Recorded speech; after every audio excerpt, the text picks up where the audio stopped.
Hey, what's up, guys? Welcome back to a brand new episode of the Pixar Podcast. It is now episode 481.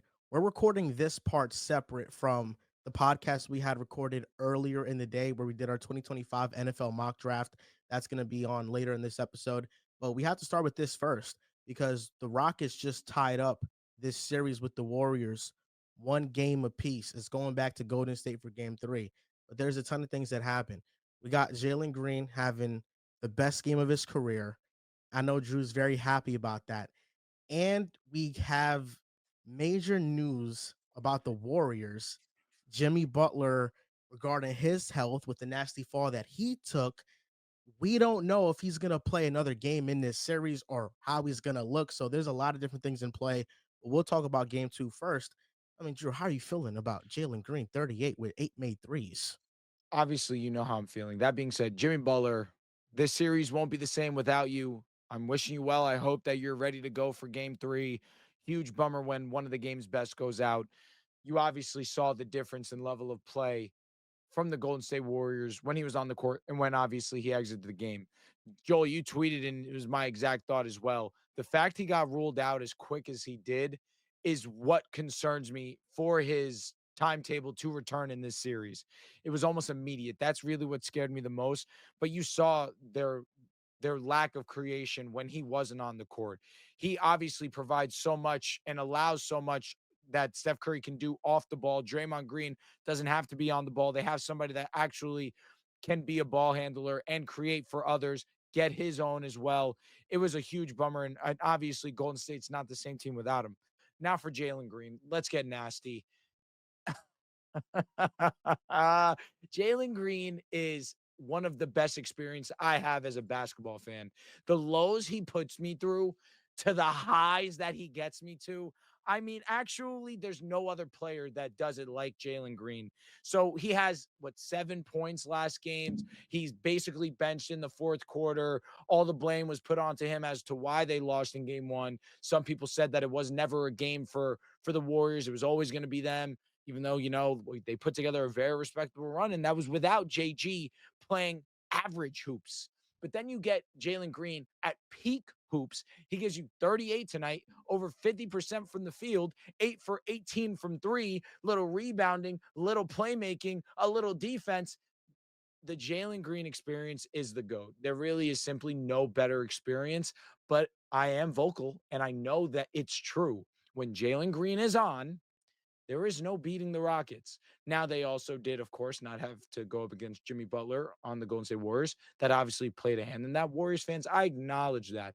That being said, the Rockets came out with a different energy today. Defensively, they were excellent. Obviously, that was to be anticipated. They put together a great defensive performance last game, but I think offensively, this game, they hit a lot more of their jump shots. We saw a great game from Alperen Şengün, who continues to be my X factor in this series. He was excellent today, too. Fred was hitting some shots. Tari Eason gave some strong minutes. Let me not say Fred was hitting some shots. Excuse me. Fred hit a shot. That's what I should have said. Excuse me. He hit a shot. And Dylan Brooks, really, too, his energy on the defensive side and knocking down some shots as well. I just thought this was a great team effort from the Rockets, but really, Jalen Green is the star. And if you want to go ahead and have your fun and make fun of him when he plays bad, you better give him his flowers when he goes out there and drops almost 40 points in a playoff game. Respect Jalen Green. Acknowledge Jalen Green. Damn it. This is what we were expecting when he deactivated his Instagram for the playoffs. Damn right. He's 0 dark 30 right now. He's locked in. You saw him with the black nail polish. The man exudes aura. Dels, what did you think about the Jalen Green masterclass? Is this why the Rockets can't give up on him? I don't know if I'll go that far. I didn't realize he took half the team's threes. When you said 8 for 18, I double checked. Like, this man took 18 threes tonight, but He damn, was you're gonna locked. make damn near 40% of them or over 40%, 8 for 18. Yeah, it's Jalen Green's hilarious. I mean, in game one, I don't know if any starter amongst all the games we saw played as poorly as Jalen Oh, Green. dude. Come on. Um, like, especially a guy that's like as important to his team. He had as bad as games you're gonna see. And then today it's like, well, yeah, Kawhi's game was definitely better. But other than that, it's up there with basically every other performance we've seen so far. He was just on another level. You could see the confidence he had. Drew mentioned all of the numbers, putting up 38 points and really what is a must win game because you go down 0-2, the opposing team wins 93, 94% of the time.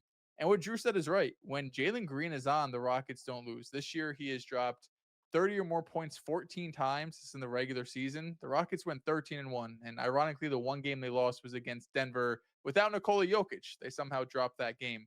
But when Jalen Green is scoring at this level and he's providing this level of offense, the Rockets become an incredibly difficult team because we know how great their defense is. We know how well coached they are, but it's just they have limitations offensively and they have limitations in the half court. We saw that in game 1 when they put up 34 points in the first half. And then in today's game was the complete opposite where they held the Warriors to 18 points in that first quarter and Jalen Green was just fantastic in this game.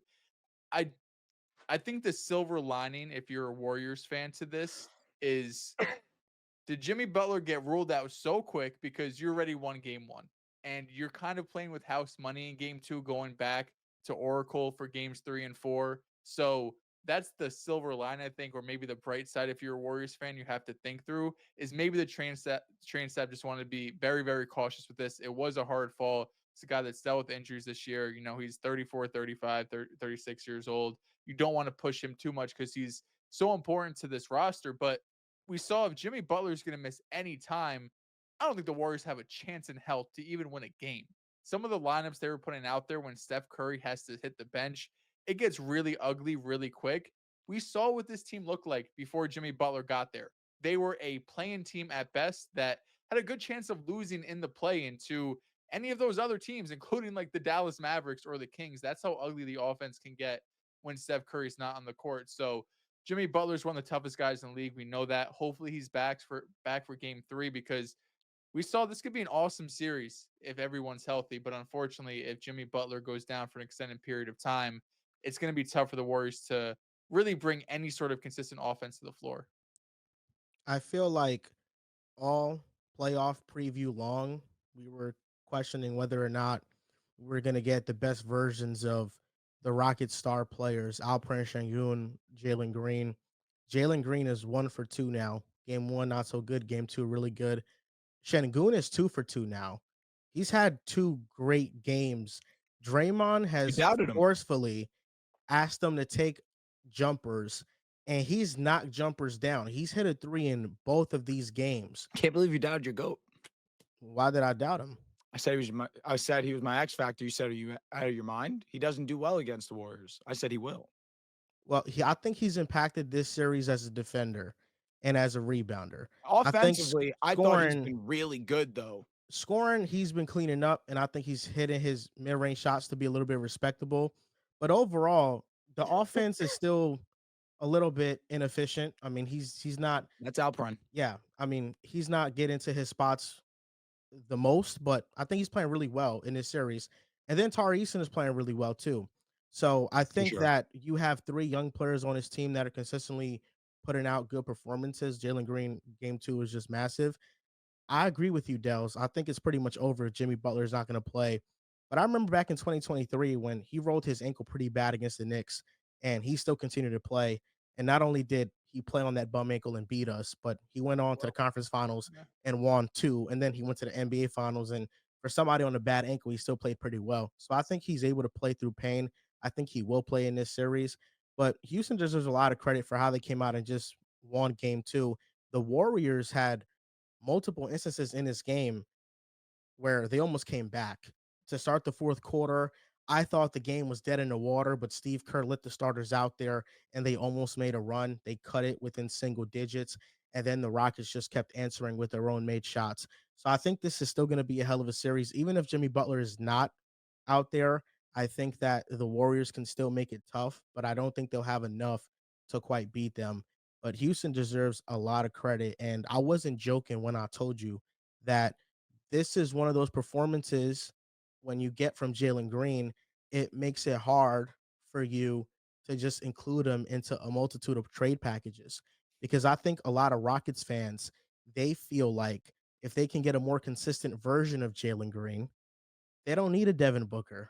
They don't need a 2 guard that can do something that he can do until he gets consistently good at doing that. But it's hard to include him in these things when he's really young and you can still get a better version of him and you don't want to give up on him too soon. They always talk about the lowlights when it comes to Jalen, but they're never loud when the highlights start to pile up. Tonight was exactly what you described. It's a high. This is what Jalen Green can look like when he's at his best. If if certain players didn't just elevate so early in their careers, it would allow for normal levels of development. And Jalen Green, unfortunately, has not been allowed that because the Rockets now are the second seed. Now they need this number one option, this consistent scoring guy. And to be honest, we know it has not been Jalen Green's MO to be that, but we see the moments of him being one of the best players on a basketball court. And oftentimes when he's in a mode like this, the best player on a basketball court. And it makes you really fall in love with, hey, maybe this guy can be our one if we gave him a little bit of time. And we trusted him and trusted the fact that he's 23 years old and he has an unbelievable amount of time to still grow and be one of the better shooting guards in the league. He has the offensive repertoire. He's a great finisher. He's an inconsistent, streaky jump shooter, but when it's on, he's simply unstoppable. He's not a great finisher by the numbers though. Is that not true? I don't think that is true. I think the numbers don't back that up. But listen, I agree with a lot of what you're saying about Jalen Green. I think the line in the sand is that 8 3-pointers made per game isn't sustainable. And this was a very hot scoring game from him. But the positives about this game was how in control he was of the pace and of the offense and just taking more sound shots.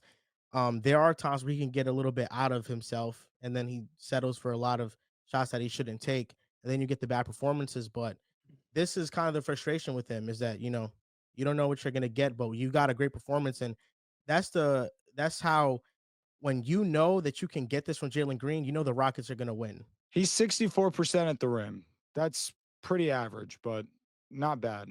You said great though. That's why I corrected you. Whatever. It's He looks like considering he's how great. explosive he is and how Yeah, he does because run of the the Yeah, rim. dunks, he looks like he's obviously. great for sure. Yeah, no, yeah, come on. We don't great I mean, mid-range shooter, great six three-point shooter, great 64% finisher. is pretty good, pretty great, honestly. No, it's not great, but it's What good. would you like him? What number needs it to be? SGA 73% that I could be like, he's No, all that's right. So elite. I'm gonna say 64 is great. Yeah, but it's not. It's Let's average. see. We could go on Clean the Glass and see where that ranks. Yeah. Really, I Um, don't yeah, I don't really care about this too much, the I finishing I numbers. will say just two things that I want to bring up before we get into the rest. Number one, Jonathan Kaminga playing. He obviously didn't play in game one, and his minutes were So, getting cut what down is it? What is it with him? Because I have a theory with that Kaminga. Steve Kerr just psyched him out, man. He was playing pretty well to end the regular season, and then benched him out of nowhere. He lost all confidence, and then you throw him out there in a playoff game when you need him because Jimmy Butler goes out and Pajemski was out most of this game, and he was forcing a lot of shots. He looked terrible out there. I'm not going to say he didn't, but the last time I thought he got real minutes was against the Lakers, and I felt like he had a really good performance. Like Yeah, he's one of those guys that I feel like Steve Kerr should have encouraged more, but because he had him in the doghouse, he just keeps playing with his emotions. It's hard for him to get into a rhythm that way. You just put him out there in a playoff game and say, "Go save us." yeah. I didn't Uh, like that. I will say Jalen Green 52nd percentile in terms of at the rim. Um, Moving on though, Jonathan Kaminga. It's a really tough position to be in because I feel like it's been for years now at this point. Just his minutes can fluctuate, and you never really understood why. And of course, there was the trade request that was last year. I want to say the relationship between him and Steve Kerr feels like you're kind of walking on eggshells at times as well, but for what he was asked to do to go out there once Jimmy went out, because it's like we need someone that can go get a bucket, can create for himself a little bit. The numbers aren't great: 4 for 12, 2 for 5 from three, gave you 11 points. But it's really difficult to not play in the first game of the playoffs. Probably going into this game thinking I'm not going to play at all and go out there and still be somewhat positive for this team. So I just want to give him a shout. And then the last thing I'll say is just we're talking a lot about how like, oh, Jimmy Butler went out and then the Rockets kind of ran away with it. But the Rockets came out in the first quarter, looked like on timing. They came out knowing we can't go down 0-2. They were up around double digits, 8 to 12 points, something around that when Jimmy Butler got injured and throughout that first quarter. So even if Butler played in this game, the Rockets did have more energy. Of course, the offense looked a lot better because Jalen Green was a lot better in this game. But it wasn't just because Jimmy went out and all of a sudden the Rockets went on a 20-5 run. They were controlling the game right from the tip. Kaminga got put in a very bad position, but it's indefensible the shot that he threw up over the backboard in transition. I don't know if he got fouled or not, but I just remember watching that saying, "This is probably why you don't play." The end of the game was getting nuts. That's your guy, Joel. Everything wanted him reviewed. I mean, everything was reviewed and technicals and flagrants. I I know mean, the that was game evident to was Kuminga. very heated. I It understand was. why the refs It's had to like do what they had to do. 3 minutes left, 15-point game. Let's wrap This this up, is the most physical series of the first round, without a doubt. I don't Yeah. think any other series is getting as chippy as this one, These and teams don't like each other. yeah, the contact is allowed as this one. I feel like this one, there's a lot of fouls that aren't being called. I feel like I saw a couple moments where Steph was just getting swarmed with three people on him, and he just falls to the ground and there's no call. So this series is gonna be that type of series, and it's gonna be a slugfest. It's gonna be scores in the 90s and 80s and tough, grinded out fourth quarters. But I'm really worried about this Jimmy Butler thing. I think ultimately he plays through it, but it's just what version of him are we gonna get? Yeah. Because this team is too athletic to be a step slow. You're gonna get beat on the glass, you're gonna get beat on drives, and you're not gonna be able to get to your spots when they're defending you. So it's just difficult. So let me ask, if Jimmy Butler plays, our bet's still on, correct? Absolutely. All right, just making sure. If he still Just making plays, sure. he's still good enough to be there. But I do think the Rockets did take care of business. This 1-1.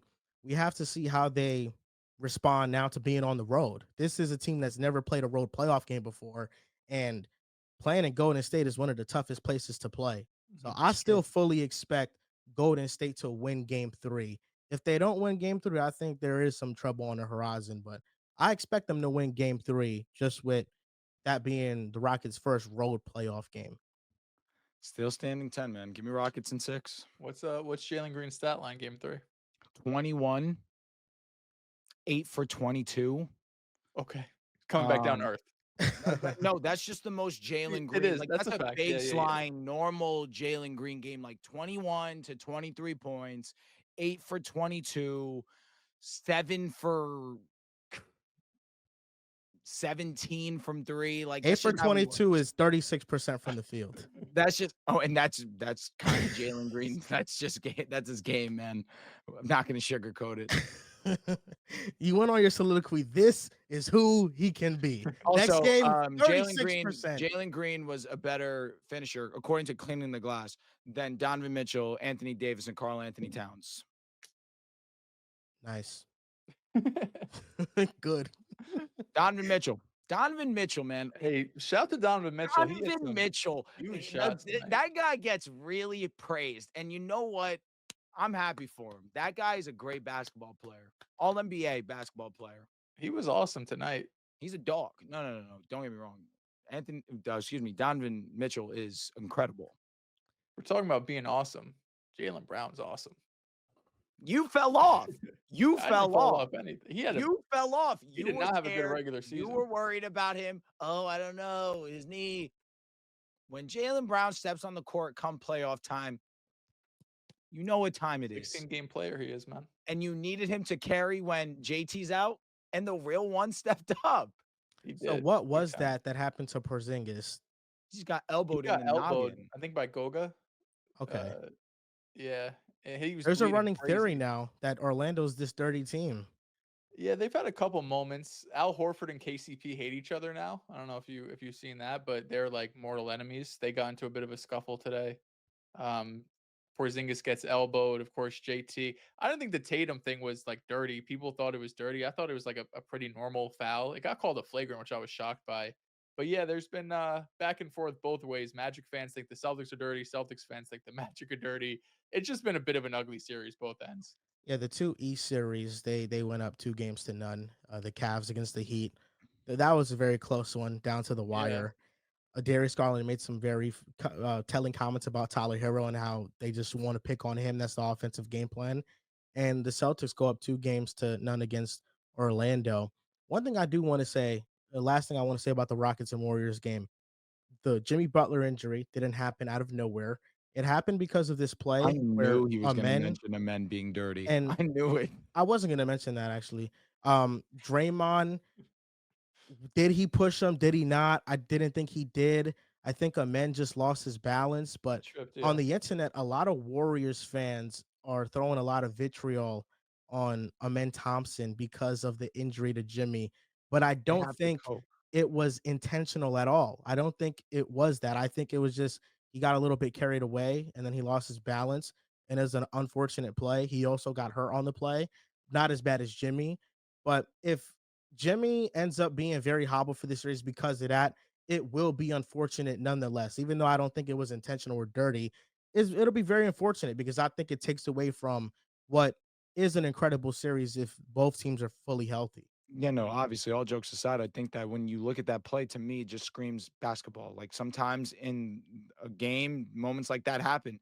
And that's the risk you take when you step on a basketball court. These are obviously the peak of all of our athletes in our country. And obviously we understand that sometimes you just jump too high and you kind of land too hard sometimes. And obviously it was a really scary fall for Jimmy, and we hope he's all right. You manifest things like this sometimes. I was listening to this Nick Wright video. It went viral on Twitter about how he wouldn't be surprised if Dylan Brooks just goes out there and injures Steph Curry. Jesus Christ. And then That would be that ugly. that wasn't the specific scenario that happened, No, but a Warriors somebody player did get did get hurt. hurt by a Rockets player, It's true. and now the series might not be as entertaining, but I think he'll be back. The NBA playoffs are here, and SeatGeek has you covered if you want to go to an NBA playoff game. If you use our code PAS10, you can get 10% off. And I feel like SeatGeek is the best ticketing app because it gives you different seats based on color, on which is the best value and which is the bad value. The green ones are a great value, the red ones are a bad value. So it's very easy to pick out where you want to sit and make sure you're making a right decision too. I agree. I mean, it's one of the best apps for kind of simplifying the experience. You get the visual and see where you're going to be sitting exactly and what the view's going to look like. So it's something that I think from the first time I was getting my own tickets, it's something I've kind of relied on the most. And from what I've noticed, every time that you're on SeatGeek, usually you go on other ticketing apps, they don't show you all the fees immediately. Yeah. So you kind of get blindsided by the final result and how much you're really paying. Yeah. You look at other ticketing apps, it says $220. Then I click on it, it says, oh, is this a $300 ticket? With SeatGeek, I feel like they're accurate prices, so you know what you're paying. And it just gives you the best value, and it's very easy to see where you're sitting, and it gives you the best value for the seats. So make sure you guys use code PAS10 if you want to go to an NBA playoff game. But MLB is also underway, and if you want to go to a ballpark, the prices are very reasonable. I mean, looking at the Mets and the Yankees in the New York tri-state area, you can go to a game for $10 or less. Absolutely. I'm making my way a couple times to Citi Field. Use code PAS10. So make sure you guys use code PAS10 on SeatGeek to get a discount when you go try and buy tickets. Now let's get into this NFL mock draft. I have it up here. We might do some trades here, depending on how we feel, depending on how frisky we want to get. Now, the first overall pick, I think it's pretty easy, Cam Ward. Yes. And this is a no-brainer to me. I think he's the most talented quarterback in the draft. I really love his mindset and his competitiveness and what he's going to bring to Tennessee. I already love him with the Fortnite stream stuff, just him talking up the Titans players and all that. I think he has the potential to change the Titans franchise. Cool, calm demeanor in the pocket. Great arm strength. Can read the field really well. I think it's going to be a great pairing between the two of them. I don't see any other pick here. It's going to be Cam Ward. Yeah, I feel like the first three picks, a lot of people, you do mock drafts two ways. It's either what you would do or you think's going to happen. I feel like the top three are both what I would do and what's going to happen. No doubt. Cam Ward's going to go number one. Yeah. Are we doing round table? We're all going to come to an agreement on a pick? Yes. I like Got that. it. Yeah, I'm really excited for the Titans. I feel like this is a move that could potentially change their franchise where he has so many tools to become a franchise-altering quarterback, and this feels more like a scheme fit for them opposed to what Will Levis was last year. So, I mean, if you're a Titan fan, I think this is a really exciting time. It just goes to show how talented he is when every team that's looking for a quarterback has called them to try to trade up and move up to the first pick. The Giants have been very aggressive in trying to get this first overall pick. and the Titans are not budging. I mean, teams recognize just how talented Cam Ward is, and honestly, how much the quarterback talent drops off after him. It goes from a first-round talent to second-round talent guys, and Shador, Jackson Dart being the guys that are being debated as the second best quarterback up. Early in the mock draft season, the second overall pick, people were locking in Shador here. But as of recently, he's really going down draft falling off a boards. cliff. He's not likely to be drafted in the top 3 at all. And when I think about the second overall pick, I'm thinking about Travis Hunter. There's nobody else to think about. This is, in my opinion, the best talent in the draft. I'm fully expecting the Cleveland Browns to use him both as a DB and as a wide receiver. And you pair him opposite side of Denzel Ward. Now we could be talking about one of the best duos in all of football. It's going to be a super exciting time for Cleveland. I really, really hope that they do use him as a wide receiver. You don't draft a guy who is the Shohei Ohtani of football, and you don't utilize one of his biggest strengths. So it's going to be very fun to see Stefanski scheme up some plays for him. Sounds like he's going to be used primarily as a receiver, and then someone who's going to come in on packages on corner. I know, earlier in the draft process, this sounded like it would be the opposite, which made sense, or at least seemed easier from a coaching staff's perspective.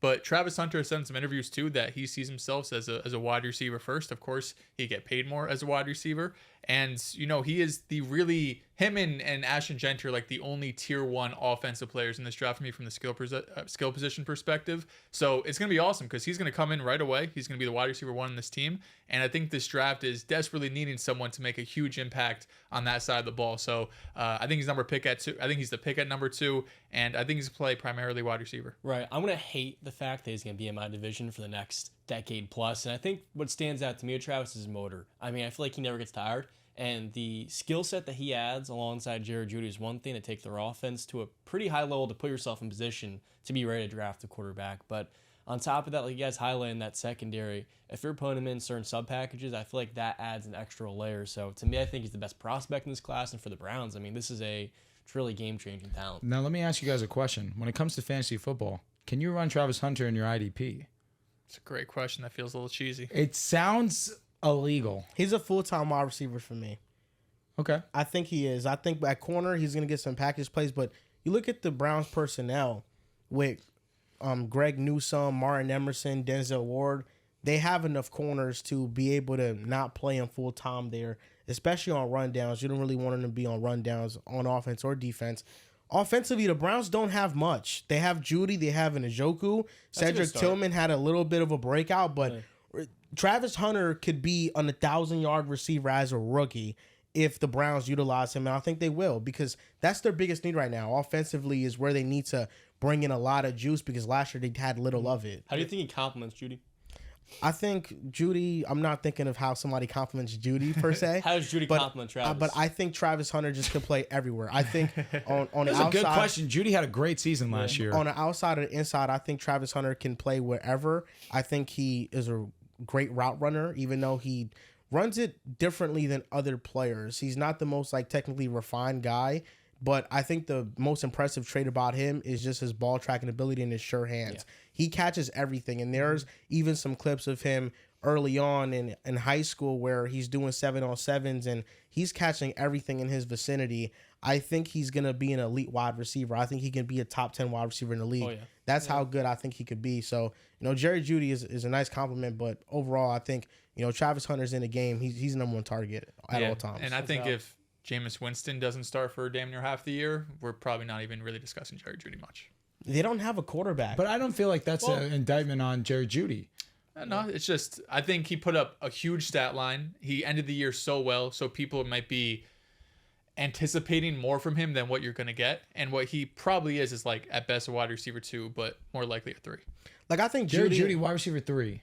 Probably for most teams. Yeah, I mean, I think Jeudy. I think Jeudy has. Jesus Christ. Jeudy has an amazing year. Jeudy has a refined role. He can win in a certain way. Mm-hmm. I think Travis Hunter can win in every way. Yeah, I mean, I think if you have a top 5, top 10 guy, Judy's fine as your number 2. But yeah, I mean, I'm not putting too much stock into this one season where Jameis Winston is just out there throwing, 50-50 balls down the field and throwing the ball 50 times a game, and they're losing all the time. Rashad Bateman's a wide receiver 2, wide receiver 3. Yeah, I think Jerry Jeudy's better than Rashad Bateman. I think it's a toss-up. Why? Oof. I don't think there's a huge Bateman's difference between underrated, them two. but- Yeah, I know you love Bateman too. Well, this I past do. season, Bateman was so much more efficient than him on his targets. Efficient? Yes. Jerry Jeudy had a couple blow up games, and then really he was Go solid. look at the second half He of the was like a season. top Judy three was receiver super last- consistent. in the weeks. second half, yeah, he had blow up games, but overall, Rashad Bateman was super efficient. I mean, we're talking about a run heavy offense in the Ravens that they didn't pass it as much as the Browns, especially when Jameis Winston was playing quarterback. So no, I mean, if I'm going with one receiver, I'd rather have Rashad Bateman than Jerry Jeudy. Yeah, I mean, Judy honestly. last year had 3 games over 100 yards. You know, he had that one game against Denver. He had 235. And he had 6 games of over 70 yards. Yeah.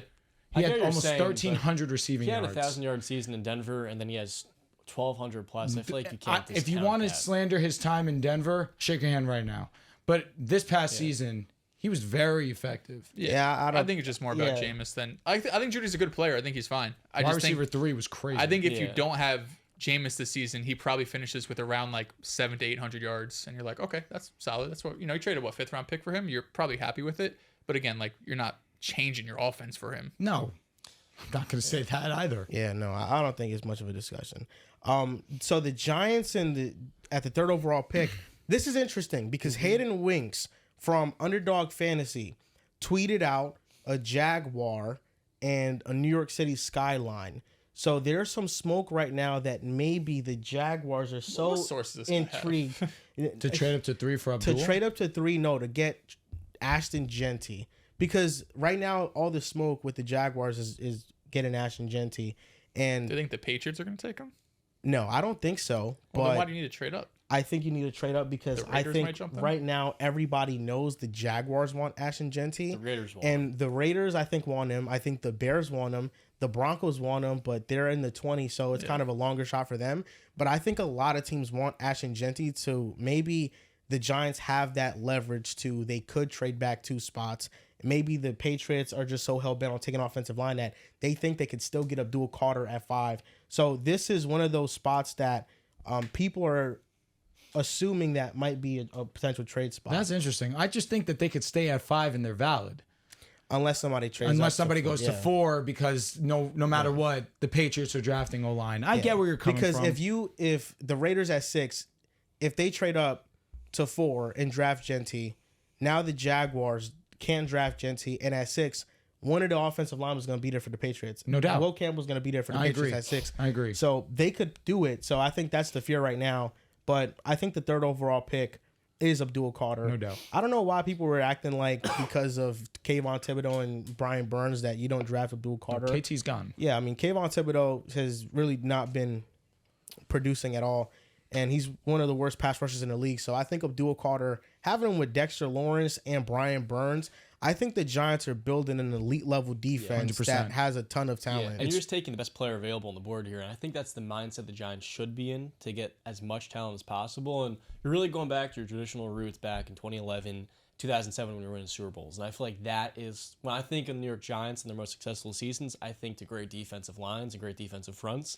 And I think Abdul Carter's that type of talent that can give you that. No doubt. O.C. Umanura, Justin Tuck, JPP, Michael Strahan. Those are the immediate guys that come to my mind because those were the game wreckers. And those were the guys that were the foundation of being a championship level team. Of course, Eli Manning had his moments. There's no way taken away from that. But that defensive line put pressure on the opposing quarterback and made every single play hell. That's what they're trying to recreate here. And I thought their moves around the margins going to address this secondary, knowing that you have Drew Phillips, Tyler Nubin for next season.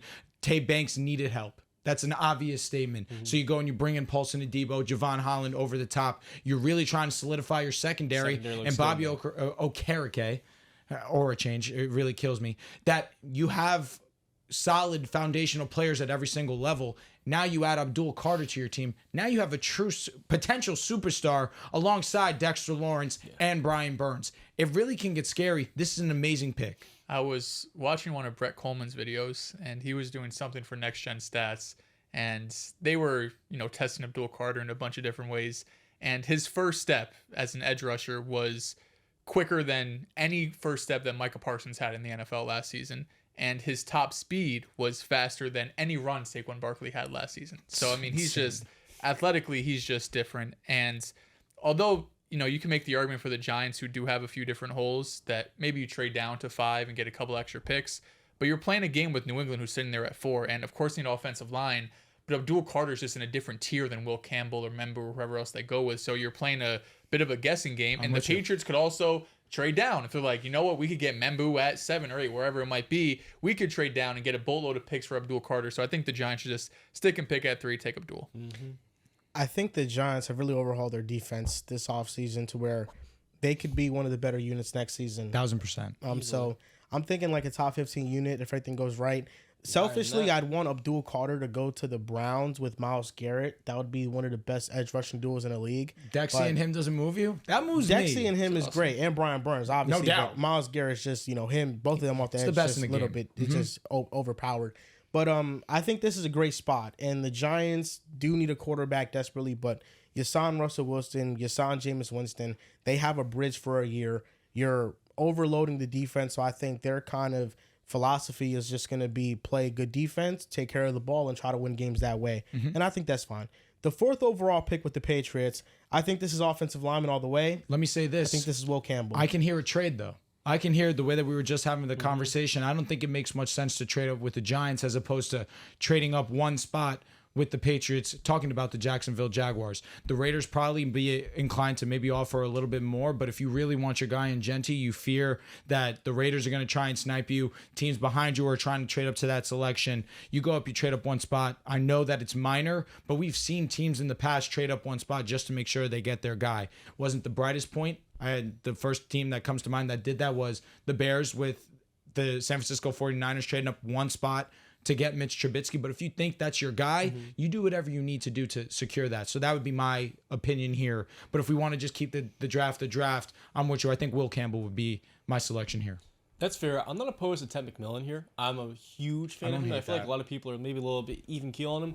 He reminds me a little bit of AJ Green. I feel like getting that X receiver alongside Stephon Diggs would just allow Drake May to kind of blossom as a passer in ways that last year they didn't quite have that true game changer on the outside. But if you're looking at New England's biggest needs, I think number 1 would be offensive line. You look at tackle, and then number 2 is going to be wide receivers. So I feel like there's a few different ways they can go. I know you mentioned Will Campbell, and he's talked about being willing to move to guard. Do you guys think that Will Campbell, Kelvin Banks, or Armand Memby would be the best pick here for New England? I think Will Campbell's the best. I think Will Campbell, even though he has slightly shorter arms, he's shown in the SEC in a pass-heavy offense that he can protect against the best of them. So I don't have any worries about that. And he had a recent interview with the Chicago Bears, and the Bears said that if we draft you, you're playing left tackle. So they're clearly all in on him playing left tackle. He wants to play that position. And I don't think that he fits at guard. Just like his agility to play guard and what he needs and the type of power, I don't think that that'll be a good fit for him. I think he's better at left tackle. If I'm the Patriots, I'm taking the Chargers approach of last year. Offensive tackle in the first round, wide receiver in the second round.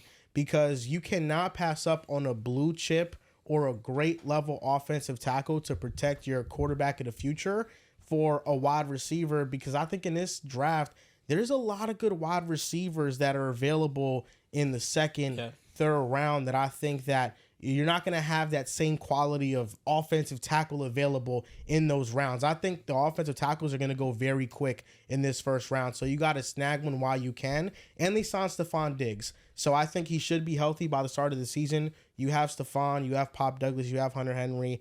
I think you can sell on yourself. He's on the trade block. He is on the trade block, yeah. I think you can sell yourself on that being just good enough and just building through the trenches. So that's why I'd go with Will Campbell. I think Genty's sneaky here, but the offensive line is just so terrible that it's just too much to pass up on offensive lineman. I feel like we've gained some hype about running back Genty there in the last couple of days, but I'm with you guys. I feel like you have to go offensive line. I'm cool with Campbell. Now, with the 5th overall pick, the Jaguars pick became more interesting as of recently because of the Ashton Genty buzz to go into Jacksonville. Now, Liam Cohen and new GM Gladstone, I feel like they want to add playmaking to the offense. When you look around this offense, there really isn't much of it. You have Brian Thomas Jr., and then that's really it. Tank Bigsby had a few weeks. Yeah. Travis Etienne really did not look good last year. And then your other wide receivers, Diami Brown, Gabe Davis, Brenton Strange at tight end. You do need more here. I wouldn't be opposed to Genty. I wouldn't be opposed to a defensive player or corner. I also wouldn't be opposed to Ted McMillan here. I think this is a prime spot for the Jaguars to just add some juice.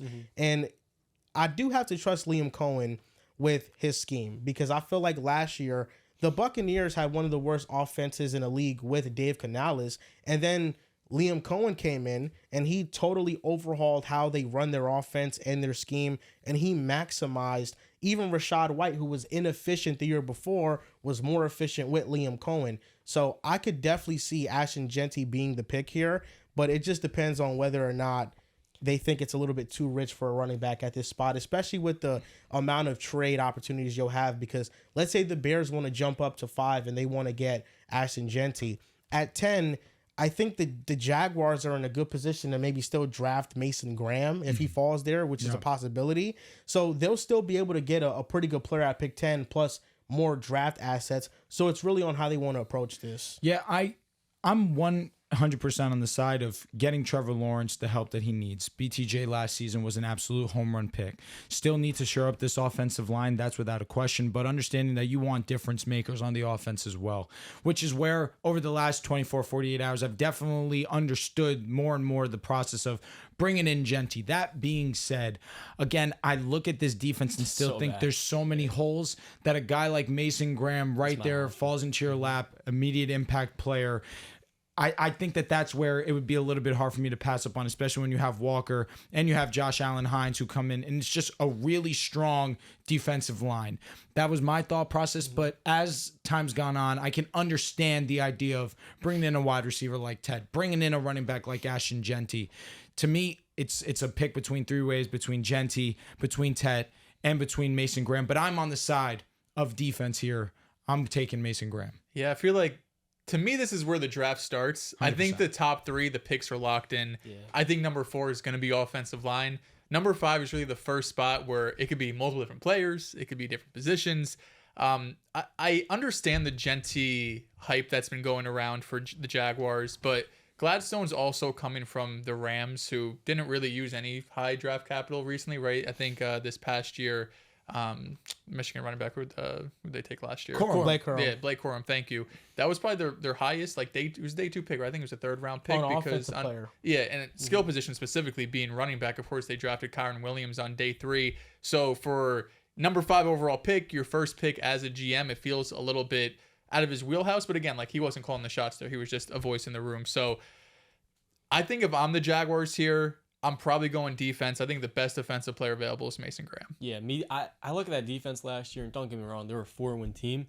I feel like they really need to add more talent and take the best player available, and that's Mason Graham. And I feel like the need really is there. They get the 2nd most yards in the NFL last year. You add him into that defensive line, much like the Giants, I feel like you build a very strong front 7. So with defensive tackle in mind, if you're the Jaguars, do you trade to 10 with the Bears? If the Bears are calling, sure. Mason Graham might not be there. He might be there. A lot of mocks have him kind of in that range, like 10 and 15. But also his Michigan teammate is really damn good. And you also have Walter Nolan, who's really damn good. So if I don't get Mason Graham, but I get more draft assets and I get Kenneth Grant or Walter Nolan, that might be still enough for me. Trading back to 10 worked out for the Bears a few years ago. So, I mean, it's always an option. You just got to see how many guys are on the board you're willing to take if you move back 6 spots. So I'm going to make the call, and I'm going to make this trade if you guys are okay with it. Go for it. I'm going to trade with the Jaguars. I'm going to trade the 10th overall pick. I'm going to trade pick number 39, which is the 2nd round pick for Carolina, to move up to 5. And then next year's first. Is that a bit too rich? I think maybe next year's 3rd, potentially. I don't think you have to next give up year's 2 second, first. So are you guys saying that it's a smokescreen?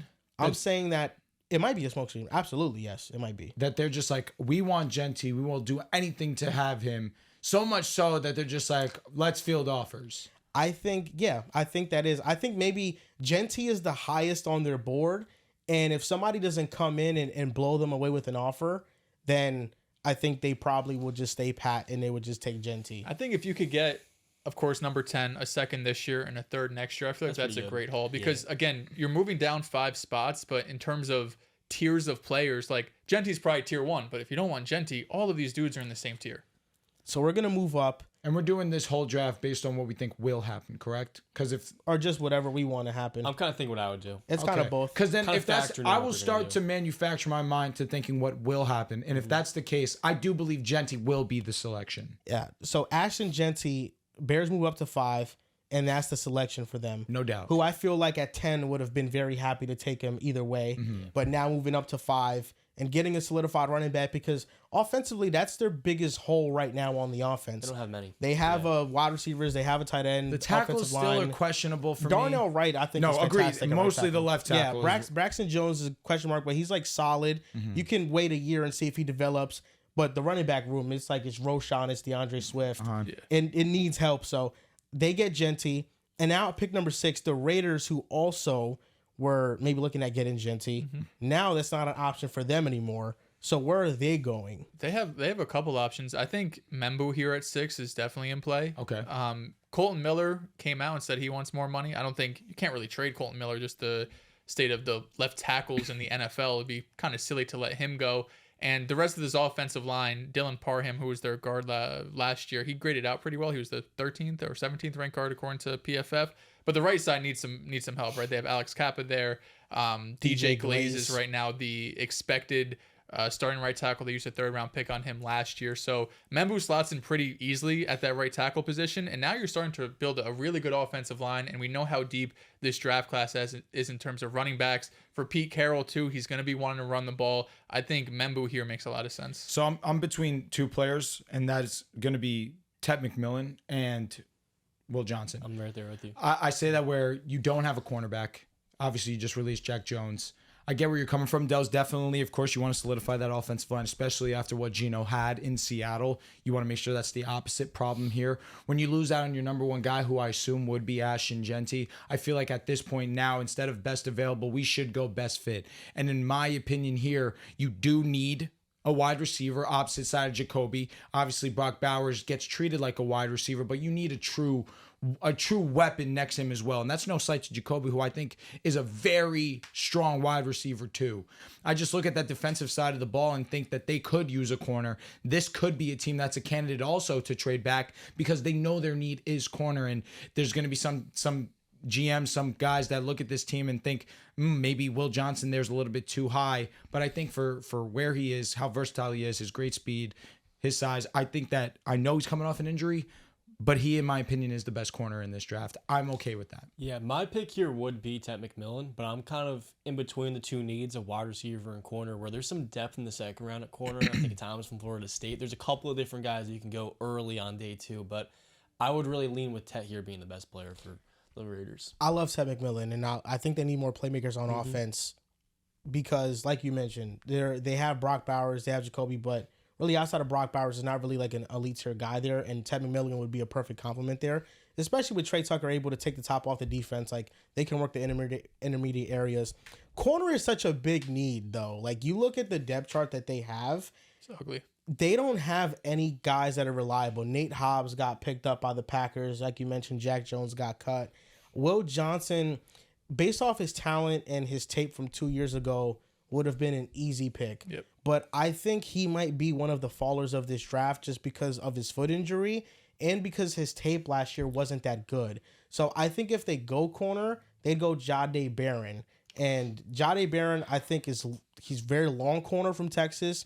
He's very good against some high-quality receivers. He's versatile. So I can see that pick, but I like Ted McMillan as well. Like the Raiders have so many holes that either one of these picks aren't bad picks. Like Andrew Membu would be awesome. Ted McMillan would be awesome.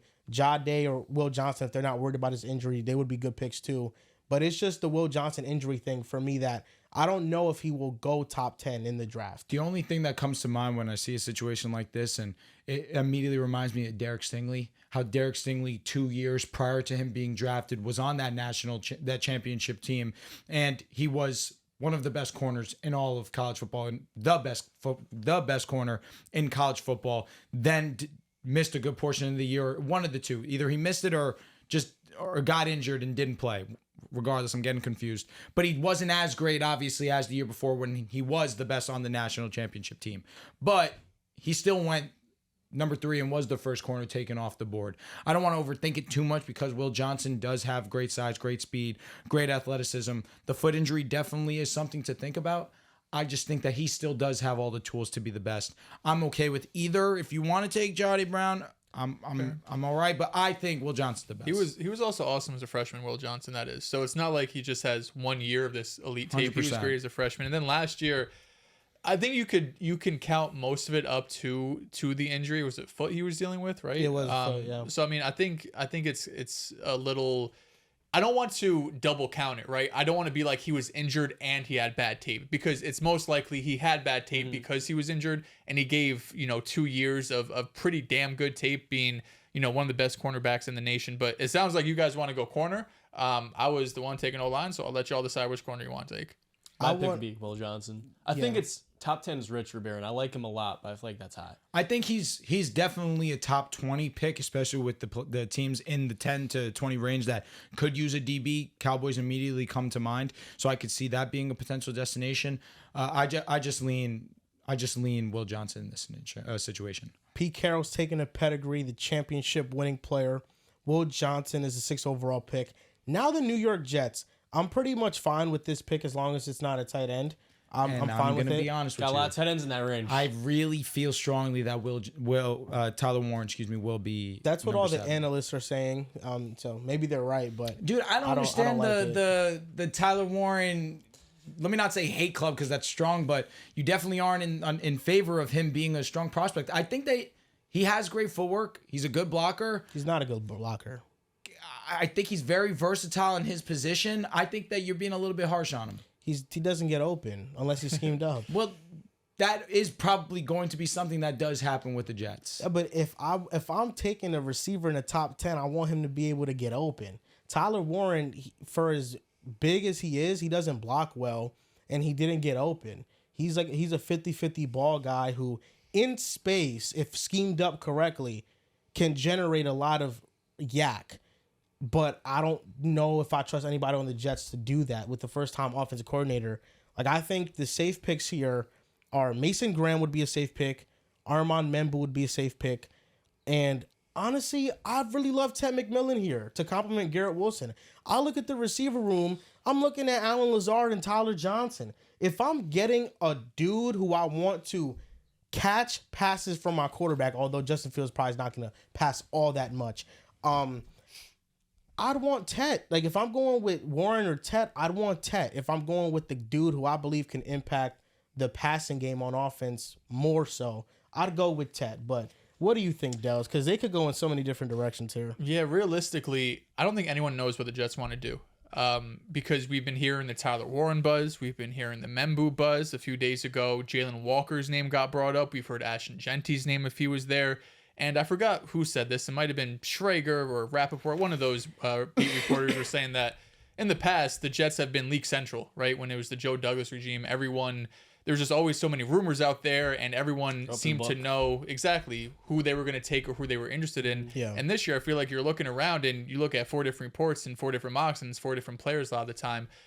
I would be taking Membu here. I think there is such a hole at right tackle, and if you do take Membu and you hit at him, all of a sudden, this offensive line's in the best shape it's been in, since the 2009-2010 seasons in the Jets' glory days, because you have Olu, who got banged up last year but showed flashes. You have AVT. John Simpson was great last year. Joe Tippmann was good back-to-back years. And, 3 of those guys are, young and still up and coming. We're looking at Olu, AVT's, year 4 or 5, and Fashanu here. And Tim, I should say 4 out of the 5. So I would be taking Membu. I think this is a team that's going to be wanting to run the ball a ton. Of course, you've got Justin Fields. That's what you want to do. Aaron Glenn was hyping up how much he loves all 3 running backs, not just Breece Hall, but Braylon Allen and Davis too. So I think Membu here is the pick. I also want to be mad at Mason Graham because last year the Jets were getting punked a ton. That defensive line, even like I wouldn't be ecstatic about an edge rusher, but when you look at the edge room for the Jets, you have Jermaine coming off the Achilles. You have Will McDonald, who's a bit of an undersized guy. You don't really have... it's a weak room. Exactly. You don't really have like a third guy there, and you need pass rusher. So it's hard to find a world where the Jets screw this up, right? Like take Malachi Starks or something and be like, okay, that's a head scratcher. But my top 2 would be Mason Graham or Membu. My top 2 would have to be Tet and Membu as well. I feel like you guys can't go wrong with either because right now your starting right tackle is Chuks Okorafor. You can definitely upgrade there. And your second Steal a receiver, like, no, not a legend. And your second receiver, like you highlighted, Alan Lazard. So I would be more inclined to go with offensive line to kind of rebuild the infrastructure the Lions built so well, even though Aaron Glenn was the DC there. I think that's a foundation you can't go wrong with. I think his tools are awesome. So I'm really going to leave it up to you two there. Question: Are you guys thinking about Jalen Walker here? No. Jalen Walker is one of the more impressive guys on the edge as well. I understand where you're coming from. Mason Graham definitely trying to solidify that interior, but I think Jalen also provides you a little bit of versatility. He does because he could play off ball. He could line up on the line and rush the passer. He's just sorry to cut He's you off, just Joel. he's just such a hybrid player that we might like get Isaiah Simmons here. I'm just worried because you just paid Jamie Sherwood. Thank you. You already have Quincy Williams under contract. You're paying 2 linebackers, so that's his other role. And then he's 245, and you already have an undersized He feels edge like a and Will tweener McDonald. a little bit. So I just don't think he's the best fit because you kind of already have him in just different spots on this team. Okay. I like Armin Membu here. I think the Jets really give Jeremy Ruckert a shot, man. Full year as a tight end. I like Ruckert. Ruckert has shown some things, man. He's shown something. Malachi Corley hoping for a second year lead, but Armin Membu is the pick. Mason Graham, no second thoughts. No, I would be cool with Mason Graham, but forgot I would be board cool with still. Mason Graham too. I think they I like go that as tackle. well. But we move with Membu. Yep. Okay. Now the 8th overall pick, the Carolina Panthers, they overhauled their defensive line. Derek Brown's coming back. They got Bobby Brown. They got Deshaun Wharton. They still have Jadeveon Clowney. I don't think Mason Graham, although probably the best player available still on the board, is here. I don't think they'd take him. I think Jalen Walker is actually a really good fit Jalen for Walker the Panthers. definitely is the guy that I would go. Think- here. Unless you think Bryce Young needs a weapon and you That's go what check. I do. I think Tech could be in play. I was talking with one of my friends who I play Xbox with, and he kind of swayed my thought because I was here on wide receiver. I can't have another season of Bryce Young throwing to Adam Thielen, albeit solid, especially for his 33. age. For his age, solid. Jalen Coker, who I think can definitely break out this season, and I'm just not a Leggett guy. After what I saw last year, I know that it's year 1. He can still grow, but I didn't love the tape. I didn't love what I saw. So I am on the side of getting him more help, getting him a weapon, but that defense definitely could use some shoring up. I think Jalen Walker right here would be a perfect selection. I think it's really been strongly reported that that's where Carolina's looking to go. Now, Adam Thielen turns 35 this summer. He's a grandpa. And Jalen Coker I like a lot as a starter. I really believe that after you invested so much into Bryce Young to be your franchise quarterback, you shouldn't be taking a defensive player first because I would prioritize wide receiver at this selection. My pick would be between Luther Burden or Matthew Golden, but if Tet McMillan's on the board, I would take Tet, so that's my pick. They have That's such tough. a bad defense. I remember watching this Kay Adams interview with Dave Canales, and Dave Canales wasn't revealing his hand for the draft philosophy. And then Kay Adams kind of got him in a bite a little bit, and then Dave Canales just folded. And he said, you know what? We had one of the worst ranked defenses this past season. So I think he kind of tipped his hat to maybe taking a defensive player here. And Bryce Young, you're right. I mean, he does need more help. They need another receiver. I do think that Coker and Leggett could be like the good 2 compliments, but they definitely need like a guy. Yeah. Doesn't look like it have to be good first, though. Yeah, that's, Yeah, He they does. need a guy. Just needs to That's hold right. on to He the does. ball, Yeah. man. They need a guy because I think Leggett got open. He just wasn't able to count. come down with the balls most of the Big time. part of it. But it's a fixable solution. I like Jalen Walker here a lot, especially because Shaq Thompson is not on the team anymore. So he can play both positions. He can rush off the edge, and that's what they desperately need still. And then he can also play off ball, so you can move him around in different spots. And with Ajero Avero there, who I think is one of the brighter defense coordinators, I think you utilize him in a very genius way. So I would go Jalen Walker here. I think it's worth the risk for them. Okay, I like it. I think Tet is the only other name that I would really be considering here for the same reasons you guys highlighted. But if coach saying you have the worst defense in the league, probably can take a edge rusher or some defender. The New Orleans Saints at pick number 9. I think this is Ted's destination personally. Now here's where I want to get a little bit Trade happy? spooky Okay. with talking about prize picks because on prize interesting. picks they have a draft picks page where you submit a 3-pick lineup and it's basically based on the draft selection. So Travis Hunter being drafted at a 2.5 draft position, which means he's the 2nd overall pick. Do you think that's more or less? I went with less. I think he's going to be the second overall pick. Ashton Genty, draft position 6.5. I went with less because I think he's going to go with the 5th pick. And then Shedeur Sanders is the third pick I made. Shedeur Sanders at 11.5. I think I'm going more. So even though there has been some smoke with Derek Carr's recent shoulder injury, maybe they're thinking about Shedeur Sanders at pick 9. I think Shedeur is slipping, and I don't think he's going to go top 10. I think number 9 would be an excellent selection for Shedeur Sanders. But with the reports, again, I'm trying to be in the mindset of what I think will happen. I don't believe it will happen. So with that being said, I think they could use a weapon, especially with Chris Olave and his concussion history, which it's really sad. He's a really great talent. It's just a matter of being on the football field. And some things are just out of his control. And I look at Ted McMillan here falling to number 9, and I think that this would be a very great selection for them. I have a different kind of perspective with this because I think the Saints are going to be the worst team in football this year, especially if Carr's going to miss the season. And they have needs just about everywhere in this team. I feel like they're a team that, though McMillan would be a big difference maker, is in prime position to trade back. And there's one team in the 20s that's very keen on McMillan because they badly need a number 1 receiver, and that's the Green Bay Packers at 23. I like the idea of them moving up 14 spots, number 9, giving the Saints a 23rd pick, maybe their first next year, but Probably at least gonna have 2 to be seconds. you're going to have to be your first next year, moving up 14 you spots. make that type of move for a receiver that you think can take your offense to a different level. And I feel like for New Orleans, getting a multitude of draft picks, it's something that they wouldn't do in past years. This is the same team that's trading multiple firsts to get Trevor Penny, and then the player they're getting up is Jalen Carter to the Eagles. I feel like this front office kind of taking a step back would really allow them to build out their team in the future. I think it's tough because every year we think Green Bay's going to take a receiver round 1, and they never take a receiver round 1. It's got to change at some point. So for them to move up 14 spots, I don't hate It's it, John. a very aggressive move. It is. Is this it's a John aggressive. trade special? It is. That's So, what I John, think. if you were the Packers, you'd be willing to give up 2 first-round picks and say a 3rd or This a 4th. is a playoff team to me next year, so I would be willing to, because I do think Ted McMillan is a star receiver. Let's do it, I man. think he's been You underrated. see the same mocks everywhere you go. Let's do I it. Let's trade respect up. it. The only reason why I'm heavily have some against fun. this, Come I on. respect fun. I love fun, no doubt. Only reason I'm against this is because this is just something the Packers never have done. Which is why it's going to catch you by surprise tomorrow night. If it happens, I will Venmo you $20. I with just that don't Dolphins see. bet, eh? I just don't see the Packers. I don't see the Packers being aggressive like that for a wide receiver, just for the sole fact that they've shown to never do that. There's a couple things going against you. It's number 1, the Packers are not an aggressive team. They don't usually trade up at all, outside of getting quarterback, which is Jordan Love in 2020. Right. Also, I think the Saints here, they're in a prime position to take a defensive player here, whether it's Mykel Williams, an edge rusher, or corner. They lost Paulson Adebo. They traded Marshawn Lattimore. Alante Johnson's Taylor gone. was one of the most terrible corners last year in coverage. And Kool-Aid McKinstry was a 2nd-round pick last year, if not 1st-round pick. So they really need to overhaul that corner room.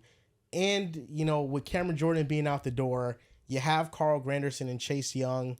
I like Granderson I a think lot. Mason Graham, too. I mean, you took Brian Brzee in the 1st round a couple years ago. It's been a disaster. So Yeah. he's not stopping you from taking And Trevor anybody. Penning, they just declined to his get 5th-year facts. But option. I think if I'm the Saints, I'm taking that phone call. Yeah, let's make something happen because I agree with got a John. feel, This should be too. one of the worst teams in the league. If they like Shedeur at 23, it makes more sense, but I think it's about taking a quarterback next year. And Yeah. I really could see the Packers It makes doing sense. something they haven't done yet because there's a desperate Yeah. need in that team. I It think makes not- sense for them to trade back The the last Saints. thing I will say in terms of a team trading up and to give up as much as you're saying they'll have to. The only player I see that happening for is if by some divine miracle of God, Genty makes it to number 9. Because then a team like the Broncos or one of those teams that are later wouldn't hesitate really to be aggressive and try to move up to give up a future 1st-round pick. I hear for a you. guy like Tet, which is no slight, I just think that it's a tier difference between Genty and McMillan to give up another 1st-round I don't pick. think it's a tier difference. 'Cause I think McMillan's a star, but with the Cowboys at number 12 possibly taking a receiver. I love McMillan at 12. With the Cowboys possibly taking a receiver for the Packers, you might want to jump them to get your guy. And I feel like McMillan's the right type of X with Watson's questions, the injury concerns, and him not taking that next step that they hoped. Yeah, if McMillan's at 12, the Cowboys are running to the podium. Do we think making that about pick. Shamar Stewart at edge? The lack of production as a pass rusher is what scares me. This high for the Saints. And they paid Granderson, they paid Chase Young. So I don't think edge is an immediate need for them. But John, this goes back to you. Are you pulling the trigger on All this? right. I'm pulling facts, the trigger on this. okay. That's my boy P. He's a big Packer fan. I was talking to him about Okay. before. Does he Green Bay want Ted Packers. McMillan? He did. We were talking about Okay. it. They gave So- up 2 first-round picks. 2 first for Ted. He better be Devontae Adams or Mike So Evans. Tet, Jaden Reed, Romeo Dobbs, Christian Watson, Dontavian Wicks, It's a room. There's somebody That there is who takes a certainly hit. a room. There's somebody That's there who okay takes with a me. hit. That's okay Romeo with me. Dobbs. Okay, Romeo so arguably Dobbs- their best I'll say he's their receiver best last year. receiver. Tet McMillan gets drafted with the 9th overall pick. Okay, let's do it. Now at 10, the board fell perfectly for the Jaguars, who can just come Take here Mason and Graham. take Mason Graham with He's the 10th someone overall probably pick. you were taking or were very interested in at 5. You move down, get some extra picks. With the take way Mason that Graham. defensive tackle has been so valued over these last couple of years, I don't see this as a reality, me personally. That being said, if you're the Jaguars, you're jumping and screaming like a little kid. You really just won. This is a great selection. The 11th overall pick, the 49ers, who need defensive line, they need edge, they need offensive linemen. They probably need another corner, although they drafted Renardo Green last year, so they could wait on that. But I think the immediate need is defensive line or edge. Yeah. If it was me, I think I'm going with either Michael Williams or I'm going with Walter Nolan. Shamar Stewart, no. Just the pass rush and productivity with Interesting. him. But he has all the tools. The last guy that I want to throw honorable mention to would be Josh Simmons. He has met Yeah. with them twice. They do have a need at tackle, especially understanding that the end's coming for Trent Williams. So you need a safety blanket. You need, especially understanding that you're going to pay Brock Purdy an insane amount of money. You need to protect him. That's definitely an issue for them, and I think that this would be a nice spot to protect him Definitely. with an offensive lineman. That would be my selection personally. He seemed like the best tackle in this class before the injury, and he, Yep. from the reports, has recovered well, but a complete rupture of the patellar tendon is a serious injury to where there have been some reports maybe he falls out the first round altogether. We'll see if he gets past the Texans, who have a dire need there. But I am with you. I feel like defensive line here is the play because outside of Nick Bosa, you look at that front, they've lost a lot. Brendan Robert-Saleh, a couple of years ago when he was there, defense line was incredible. He walks back in his bill and says, what happened the last 3.5, 4 years? So I would go with Walter Nolan here. And I do like Kenneth Grant, but I think Nolan might be a better fit for them. Yeah, I think the other guy I'll give a shout to is just Derek Harmon. Yeah, I he's think awesome. I think when you think of guys that are going to be rising this draft, of course, you had Walter Nolan as one of the guys that has really jumped up draft boards in the last few weeks. But I think when you're taking a guy in the top 10, top 11, you want to have some pass rush juice. And then if you go and look at Derek Harmon, he had 43 hurries last year at Oregon, right? Played in 14 games. The 2 years prior wasn't, as great, but was fantastic this past year. So I think going interior defensive line is probably the move. I know they need another edge out opposite of Nick Bosa too, but that interior I think is more of a weakness. So Derek Harmon, Walter Nolan, those are the two guys I'd probably be looking at. Kenneth Grant too, we didn't really talk much about him. Probably not as great as a pass rusher as the other two. I like Derek Harmon a lot. All I right, think let's do it. Walter Nolan and Derek Harmon, it's like neck and neck for me. Derek Harmon is more like the outside of the box pick to where, he's really good. And I think in the second round, if this player doesn't sneak into the first, Omar Norman Lott is also awesome. Who's could be a second round pick. Projected top He could 50 be a guy. first round pick just with how good his tape was. But okay, defensive lineman between Derek Harmon and Walter Nolan. Does Mike Green enter anybody's matrix as well? He's an awesome edge rusher. That's another reason. I'm not opposed to it, but I think my vote would be Walter Nolan. Yeah. Okay. If Walter you two, Nolan. if you two want, Mike Green's a I'm good cool. shot, Yeah, though. I would go interior. Yeah, So if I'd you- probably be between Nolan and Harmon. Let's go with Walter Nolan All right. with the 11th overall pick. Now the Dallas Cowboys. I think this is wide receiver for them. I think they need another skill position I think player it's Matthew to Golden. complement Yeah. CeeDee Keep him Lamb. in Texas. Texas. Yep. I like Ibuka here a lot. Oh, Too. you like Ibuka? Okay. I'm favorable to Matthew Golden, especially after I just read the report saying that Dallas's two guys are Tet and Matthew Golden. I just think Jerry wants maybe a little more flash than Ibuka, because Ibuka might be the more well-rounded player. He's a good blocker too. Powerful. He's like the most slept on receiver in this Yeah, class. but I feel Fair like just knowing Jerry, he goes to Texas. He has a little more juice to him. I would probably think he might be leaning Golden That is over true. him. I Texas don't know. connection. There's a lot of the Cowboys have a lot of needs, man. They could go in a lot of different areas, but I feel like all the reports are pointing to receiver. They could also go offensive lineman. Yeah, that is for something sure. they could go to. Jade Barron also is intriguing here. Yeah, they have Trayvon and Yeah, but those guys, they have injury history. That's another They thing. do. Jordan Lewis, they just paid that nickel. And who's it? Deron Bland. Yeah, Yeah, a fine. lot of injury questions. Could use at secondary. linebacker. Could use That's not Darren Need at the moment. another edge. No, I Week think Matthew one. Golden's the pick. Yeah, going Okay. from Houston to Austin to now Dallas, I like that. Let's go with Matthew Golden, 12th overall pick to complement C.D. Just letting Lamb. it be known, Tyler Warren's not falling this far in real life. Yes, he is. He might he be could. at number He 14 is a team that might take I think that if the edge. Jets don't take him at 7, he could fall. All right, let's see. For one moment to the next, John was here. John is not. Bye, He had Johnny. to go and draft his team for his men's basketball league, and that makes this a perfect slot to tell you guys to go play on Prospects and use code PAS, play $5 and get $50. Now, I spoke about the 3-pick lineup that I had for the NFL draft. You guys can do the same thing. They have other fun little stuff too, like it's a more or less draftees, first round draftees wearing sunglasses, and Okay. it's at 3.5. So, do you think 4 players drafted in the first round are going to wear sunglasses Let's have fun with their outfit? Yeah, let's say that they do. I Over think they 4? are. I mean, it's Aren't what, there out only, of like- 32. But I think there's only like 20 or 15. I remember People seeing the pulling amount of up. attendees, and there wasn't a lot. Let me Yeah, see Maybe if it's I can because this find it. draft is just so up in the air. with I who's also gonna be in the think first round. people are more prone and they like to enjoy the draft night with their friends and family more so than being in person. Yeah. Which I don't know. I feel like I get where they're coming from. Like, wouldn't you rather a moment where you're surrounded by everybody you love, you hear your name get drafted with every single person that loves you? There's 15. Yeah, that's 15 crazy. confirmed. So I'm we going need, less. So we need like 30, I'm saying, 40%. you know what? Screw it. Let's gamble. Let's do it. They have more.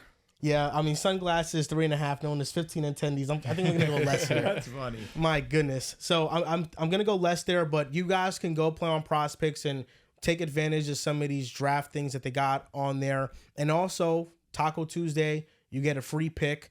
Flex Friday, one of the picks you make in your lineup. If that loses, it doesn't count. You can still win your entire lineup if you want to use that as well. And the NBA playoffs are here. And if you guys make a 3-pick lineup on the playoffs, and you have a chance to win 2 tickets to the NBA Finals. So go play on Prospects, use code PAS, play $5 and get $50.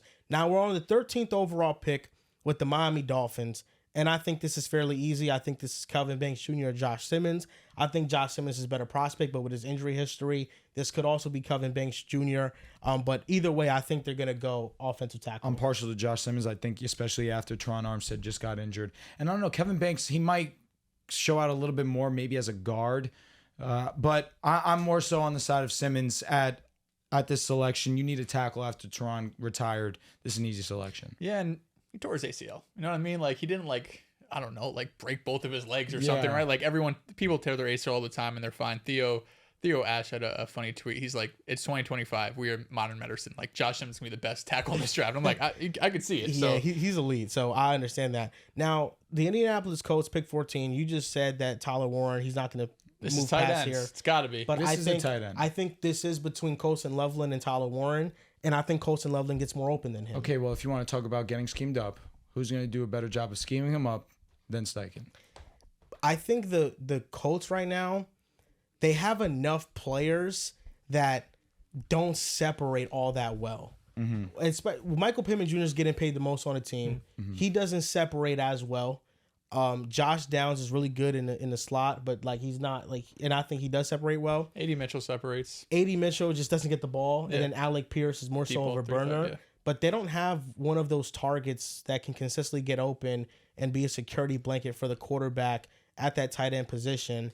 And with Tyler Warren, I just worry that he is not going to be able to win those matchups with athletic safeties Yeah, it's and just linebackers. I think it really depends on what kind of tight end you want, because even though Warren's not like an elite blocker by any means, but I mean, comparing him as a blocker to comparing Loveland as a blocker was like comparing Kittle to Jeremy Ruckert, with all due respect. wow. It's just Loveland wasn't really asked to do it, so it's not fair, number one. But he is the better athlete. They're about the same size. I think if you're looking for just a more traditional tight end, a guy that can play inline or out in the slot, that's probably more of a Warren type. If you're looking at a guy like Colston Loveland, he's more just like a glorified slot wide receiver, right? He's not someone that's going to be inline. At least he wasn't doing it in Michigan. It seems unlikely that he translate to the NFL and all of a sudden he has this new role where he's inline, he's blocking and chipping and doing all of this stuff. So I think it really depends on which type of player the Colts would prefer. I don't think you go wrong either way. I don't see a huge difference of the two. I just see them as two different styles. Colston Loveland's my tight end one. Okay. That's why I'd go with Colston Loveland. And they have Mo Alley Cox, who's their blocking tight end. I'm They just do going to have- they force you to re-signed be him. the decision maker because I'm taking Tyler Warren. I like Ward a little bit more than Loveland. So I would take Warren. So Tyler Warren is the pick at number 14. They get a player who can't separate. Let's go. So the Falcons at pick number 15. I think this is obviously defensive player. Yes. I Needs like- to be an edge. I like Georgia connection, Michael Williams going here. And if you give me Shamar Stewart, Mike Green, or Michael Williams, I'm cool with either three. They just need pass rushing. 100%. That's it. Number one. One of And the so three goes, I'm cool with it. I would go Michael Williams here. I think has really nice bend off the edge. Okay. But I can hear either or. I think Shamar Stewart's more like a developmental project. Did have 43 pressures last season. I think he's at his best as a run stopper. As a pass rusher, the productivity. He just didn't finish plays, but 43 pressures is pretty strong, truthfully. his pass rush win rate comparatively to his peers was amongst the lowest. I think the best pass rusher here is Mike Green. The only knock on him is that he has Played at shorter Marshall. arms. Yep. That's also it. played at Marshall. Yeah, but he and dominated he the Senior Bowl. Like, that's where he was getting buzzed before the Senior Bowl, but once he got there, he dominated. And everyone's like, oh, okay, that guy is going to be good. And that's kind of what prompted him to be a lock for the first round. But I think if I'm the Falcons, not that I worry about what Mike Green could be. There's also like off the field stuff. Did he? I mean, there was some reporting on him, like off the field stuff, I think. Okay. I don't know if I'm 100% sure on Yeah, that. I feel like just a bit safer. Take the guy that went to Georgia, take the guy that still has the upside. And he was, Mikael Williams was also injured last year, and he still was really He good. definitely does have off the field stuff. He was suspended at the start of the second year at Virginia following a sexual assault allegation, but he was not charged, and the case was suspended. Of course, he denied all wrongdoing. And he also has a sexual assault allegation in high school. Okay. So not great. He has off the field stuff. for Yeah, sure. definitely Yeah. something worth mentioning. He is great.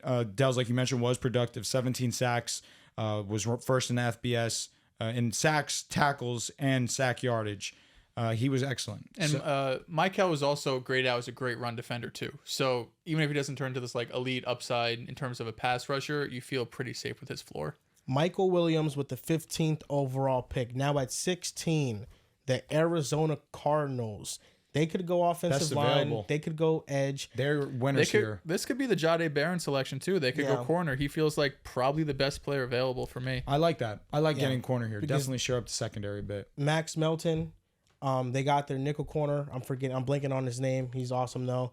That really sucks that I'm blanking on his name. No worries, bro. But the Cardinals, they made two signings on the interior defensive line. They signed Calais Campbell and they signed Dalvin Tomlinson. Now those two are really old. They are. But I think like for this upcoming season, maybe defensive Garrett line. Williams. Garrett Williams, yeah, he's awesome.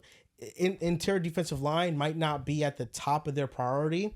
They did sign Josh Sweat. They did. But I could also see this being a Mike Green destination just because they need another edge rusher. I think the defensive line as a whole just needs so much more juice. I wouldn't hate that either. I'm fine with another edge as well. If you want to go Mike Green here, let's do that. Okay, so sure. you guys can override me here with Jahdae Barron. Barron would be my selection, but if you two are taking I'm Green, cool. I'm cool with Green. Okay, so let's go Mike Green here with the 16th overall pick Here we go, to your the Arizona Bengals. Cardinals. Now, the Cincinnati Bengals have a lot of holes. I think ton. number one thing is the defense. Yes. Shamar Stewart, awesome, but project player and Bengals don't necessarily mix. I'm more so looking at a guy who's more ready now. What about Derek Harmon? This is the spot that I was gonna say he's if falling. Walter Nolan's off the board, I'd go with Derek Harmon. And this, if the Cardinals didn't take Mike Green, I would have went Mike Green here because I think with Sam Hubbard retiring, they really need some pass rush and edge presence opposite of Trey Hendrickson. Yeah. And they did draft a ton of defensive linemen last year on the interior with Chris Jenkins, and they signed TJ Slayton from the Packers, and they just re-signed BJ Hill. So they might need an edge more so than anything, but those players, you don't know if they're going to be good. Like Slayton's a rotational player. Chris Jenkins didn't show much pass rushing juice, so none of them this are is really just- cornerstones yeah. or players This that is- could be there in 2 years. this is really just the best player available. So Who's the best player to you? I'd go Derek Harmon. do it. Derek Harmon with the 7th overall pick. Now the Seattle Seahawks at 18. This is Gray Zabel to me, but Kelvin Banks has dropped here, so I'd go Kelvin Banks Jr. Let's do it. Okay. Yeah, if he dropped this far, I'm going him. I'm not thinking about Yeah, it. I'm cool with that. 19th overall pick, the Tampa Bay Buccaneers. Jahad Campbell. I think they need a linebacker. I feel like this is the perfect destination for him. Teams definitely, especially in this part of the draft, could use a linebacker, and I think the Bucs are going to be that spot. Yeah, it needs to be defense. I think you could go. I think Jahdae Campbell is a good call. I think you could even go someone on the edge, right? You signed Hassan Reddick, which seems insane to me. He was so awful. I think Jahdae Barron still being on the board. I think there's a lot of different areas you can go. But if I had to choose, right? Because who you putting out linebacker? Still Levante David. Shamar Stewart, I also don't hate as long Anthony long as Walker. it's one of the two of those players. I'm cool. Yeah, Or Jahad also Campbell Jahdae Barron. is like the perfect successor to Levante. No Yeah. doubt. That's what, and I think Jahad is going to be a star as well. So Seems he's like gonna a be Todd amazing. Bowles guy. yeah, Jahad Campbell at pick number 19. Now your Broncos are selecting at pick number 20. Is Shedeur Sanders going here? Luther Burden's still here. Luther Burden definitely. Colson Loveland's still here. Colson Loveland's there, but I don't know if I want a tight end, truthfully. We do have Evan Ingram. I'm between two players personally. I'm between Luther Burden and I'm between Omarion Hampton. And I think that No Ebuka. No, personally. I want a guy that could do a little bit of everything. I think that is Luther Burden. But also at running back, I really want Genty. That is my number one on my board, 100%. I know it's unrealistic, especially with the Jaguars now coming out and saying that that's their number one guy in that pick 5. It's just unrealistic to think we'd trade 2 first-round picks, a second-round pick, and maybe even a positional player. That's just too much of a price to pay for a running back, in my opinion. So with that being said, I think that I would prioritize skill position player. I know that there's definitely people on the side that we could use a defensive lineman. It's okay to add depth there. Shamar Stewart definitely enters the matrix there. That being said, I really want offense. I'm on the side of Luther Burden and or Omarion Hampton. And what I think is a little bit more likely is if Omarion Hampton drops here, I don't see him passing us. So I'm going to lean Omarion Hampton. Let's do it. Omarion Hampton is a 20th overall pick. Now at pick number 21. Here we go. A quarterback is likely here with Shedeur Sanders. Did John being give on us the who he board. wanted before he left? He didn't. He just said make sure you don't draft a quarterback. He let's didn't take want a Shedeur. quarterback. You can also, Jahdae Barron, is this a destination for him? He fell all the way here. Yeah, I mean, in terms of best available, I don't know. Listen, I understand the concerns with Shedeur. Absolutely, right? He's not the best athlete in the world. He doesn't have the best arm in the world. But also, this was a guy that was basically projected to go top 5 throughout the entire college football season. The football season ended, and all of a sudden, he's not a first-round pick. It feels a little weird to me. I think even though, is he going to be a top 10 quarterback in the NFL? Is he going to be your locked and loaded franchise quarterback? Maybe, maybe not. But also, you don't have really another option. What are you going to do? You're going to walk into next year with Mason Rudolph? You're going to wait until August to decide what Aaron Rodgers wants to do? Or maybe week 5, he's like, oh, I'll come play and you sign him. Shedeur Sanders will be the pick here if I'm the Steelers. 100%. It's my guy. I think Shedeur is a Mike Tomlin guy as well. So I'd go Shedeur Sanders at pick number 21. Pick number 22. This fell perfectly for the Chargers. This is the Loveland pick. because they no can doubt. get Colson Loveland here, and now they got one of the most deadliest tight end duos with Tyler Conklin and Colson Loveland here. Wow, Chargers, this is really a good pick. Lad Home run. McConkey, Colson Loveland. I mean, my goodness. Sounds like a first round they're exit. building a championship caliber team right Let's here. not push it. Mr. What If is not going to turn into What If anymore. They gotta win in the playoffs. 2025. They got to win a game. Now the Saints are at pick 23 because of the trade with the Green Bay Packers. And Jahdae Barron, they fell finessed. perfectly They here. They could have finessed. drafted him at 9. They drafted him at Do we 23. think about Shamar Stewart?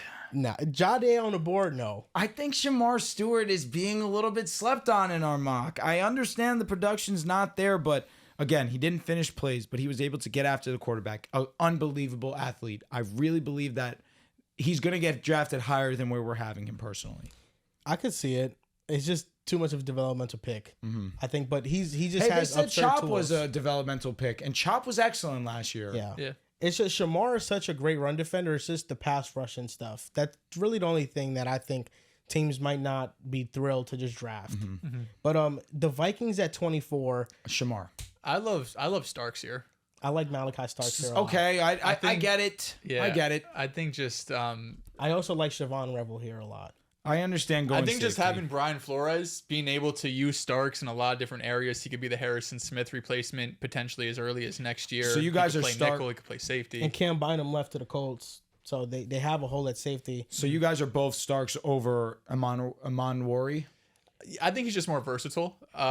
He's Amon is more of a seems like box safety. Wari is more toolsy, but he doesn't really know how to play the position just yet.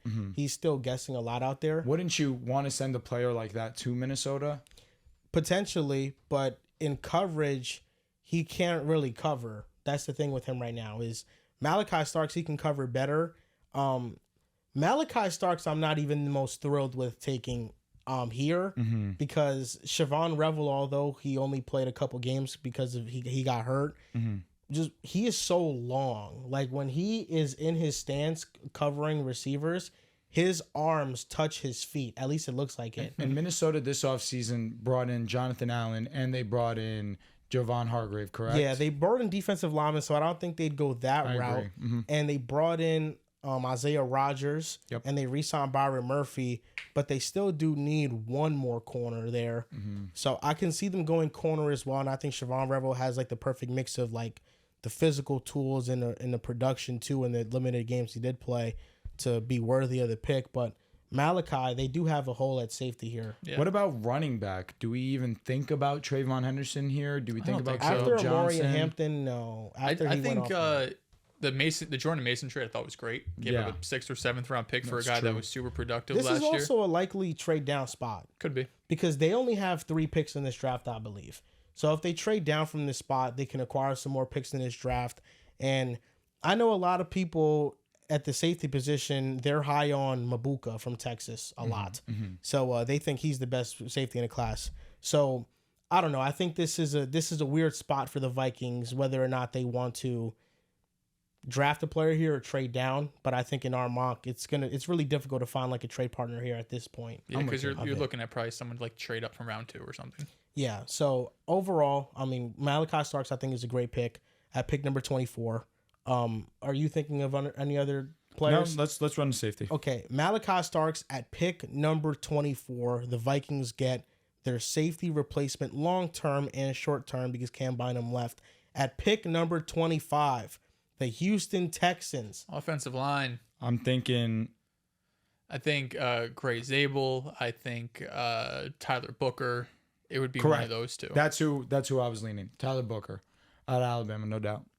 They do He's need receiver, offensive linemen too. a lot.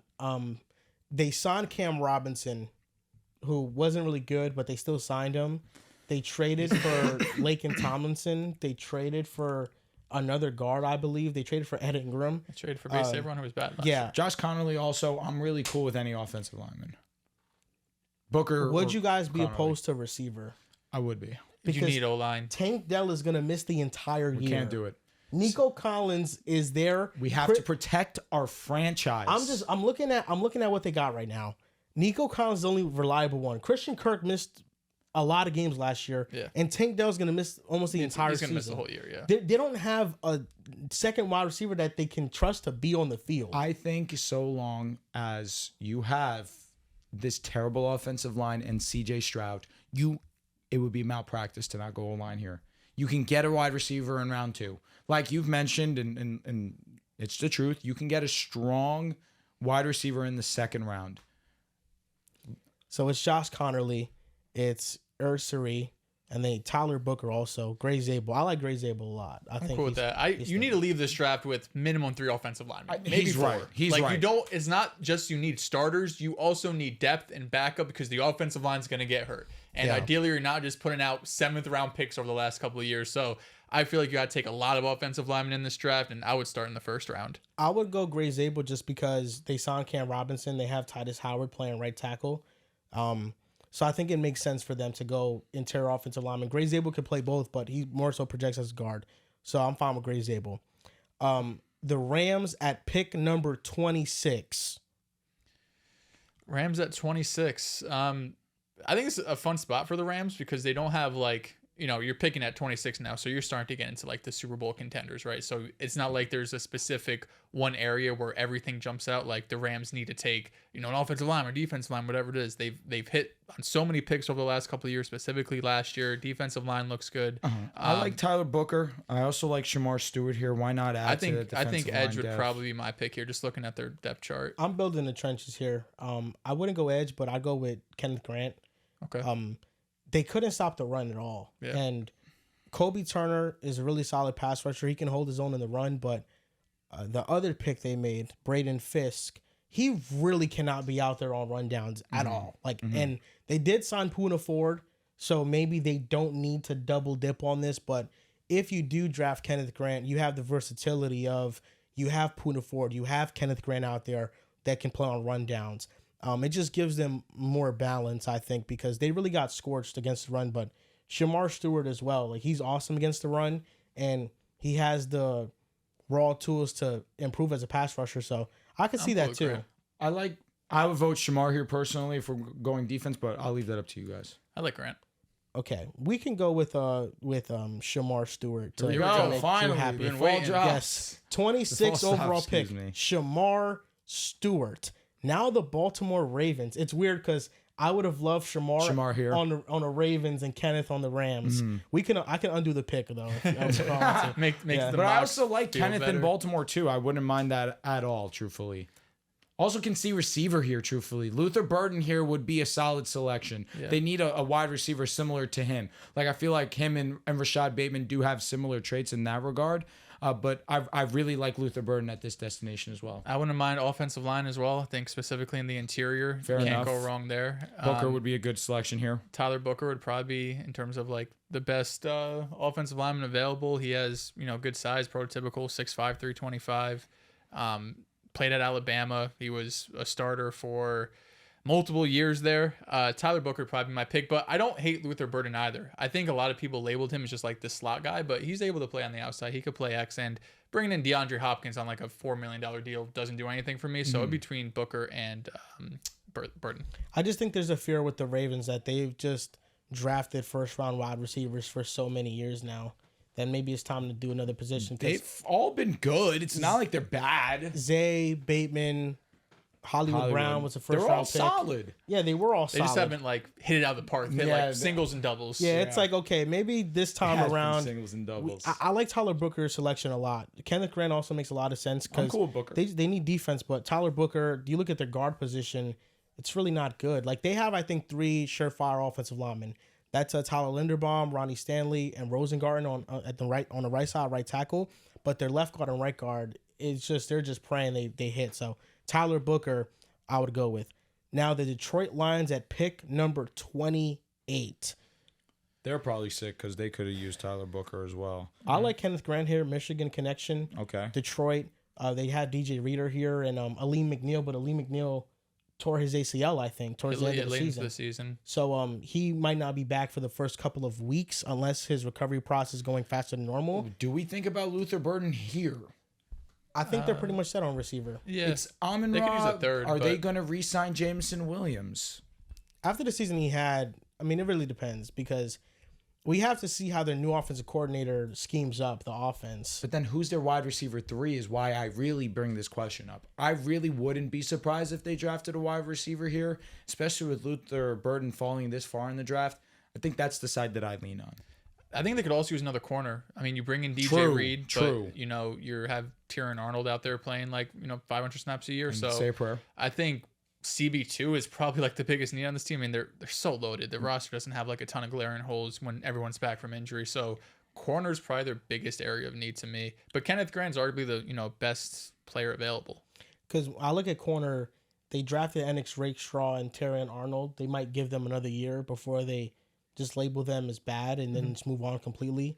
Because first round pick, that's a lot. And even if they draft Kenneth Grant, I think there's some versatility there because DJ Reed's getting older. So if DJ Reader is not there in a year or two, you have Kenneth Grant and Aleem McNeil, and you still have a pretty good defensive line. I can also see edge because they need edge desperately, opposite of Aiden Hutchinson, especially him coming back off his injury, we don't know if he's still going to be the same player immediately. So that's always a question mark. So I think I'd definitely shore up the defense, though. And Yeah. I think I'd go Kenneth Grant here. Okay. Yeah, I'd probably be taking Benjamin Morrison. I think like him a lot. assuming they're still gonna be playing like man as Aaron Glenn was playing mostly when he was DC there. He grades out to be, or produces or expects to be, I should say, more of a man corner than some of these other guys on the board. I get where you're coming from, Dells. I do think they need corner more than they need defensive linemen, especially with the way that Terrion Arnold played last year. He was not good. I like Benjamin Morrison a lot, so you might have swayed me, Dels. We're gonna trust his brain. Benjamin Morrison, the 28th overall pick. Now the Washington Commanders, the 29th overall pick. This is where I think they go defensive linemen. They need to. Desperately. Kenneth Grant. Kenneth Grant. But they do have Jerzon Newton and Deron Payne. Yeah, they could go edge. I mean, I think it has to be something. Their on edges the right now defensive are like line. Dante Fowler and they just on Javon Kinlaw as well, defensive lineman. Facts. They did sign Kinlaw. I forgot about that. Yeah. I think this is Donovan Azuruku. Michael Williams. Did we select him James already? Pierce, we did. Yeah. Yeah. What team did he go to? I apologize. He went to the Falcons. 15. Got it. Nick Scorton, I think, wouldn't be bad here either. I like Nick Scorton a lot. Has to be someone on the defensive line. The kid out of Boston College. I don't want to butcher his last name. Donovan. Azuruku. I didn't want to go and really butcher that last name.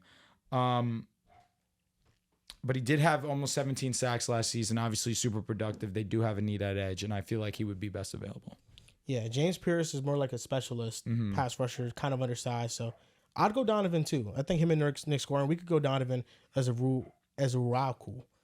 However you say I'm not going to pretend like I know how to pronounce his last name. Now the Buffalo Bills at pick number 30. Now this could be CB. This could be wide receiver. Razor Douglas is not there no more. Yep. Luther Burden is not leaving the first round. But Khalil Shakir, Come on. they signed Josh Palmer. Come on. They just drafted Keon Coleman last year. I'm just going to say my vote would be for Luther Burden. My vote's for Kenneth Grant. He's the best player available on the board. Okay.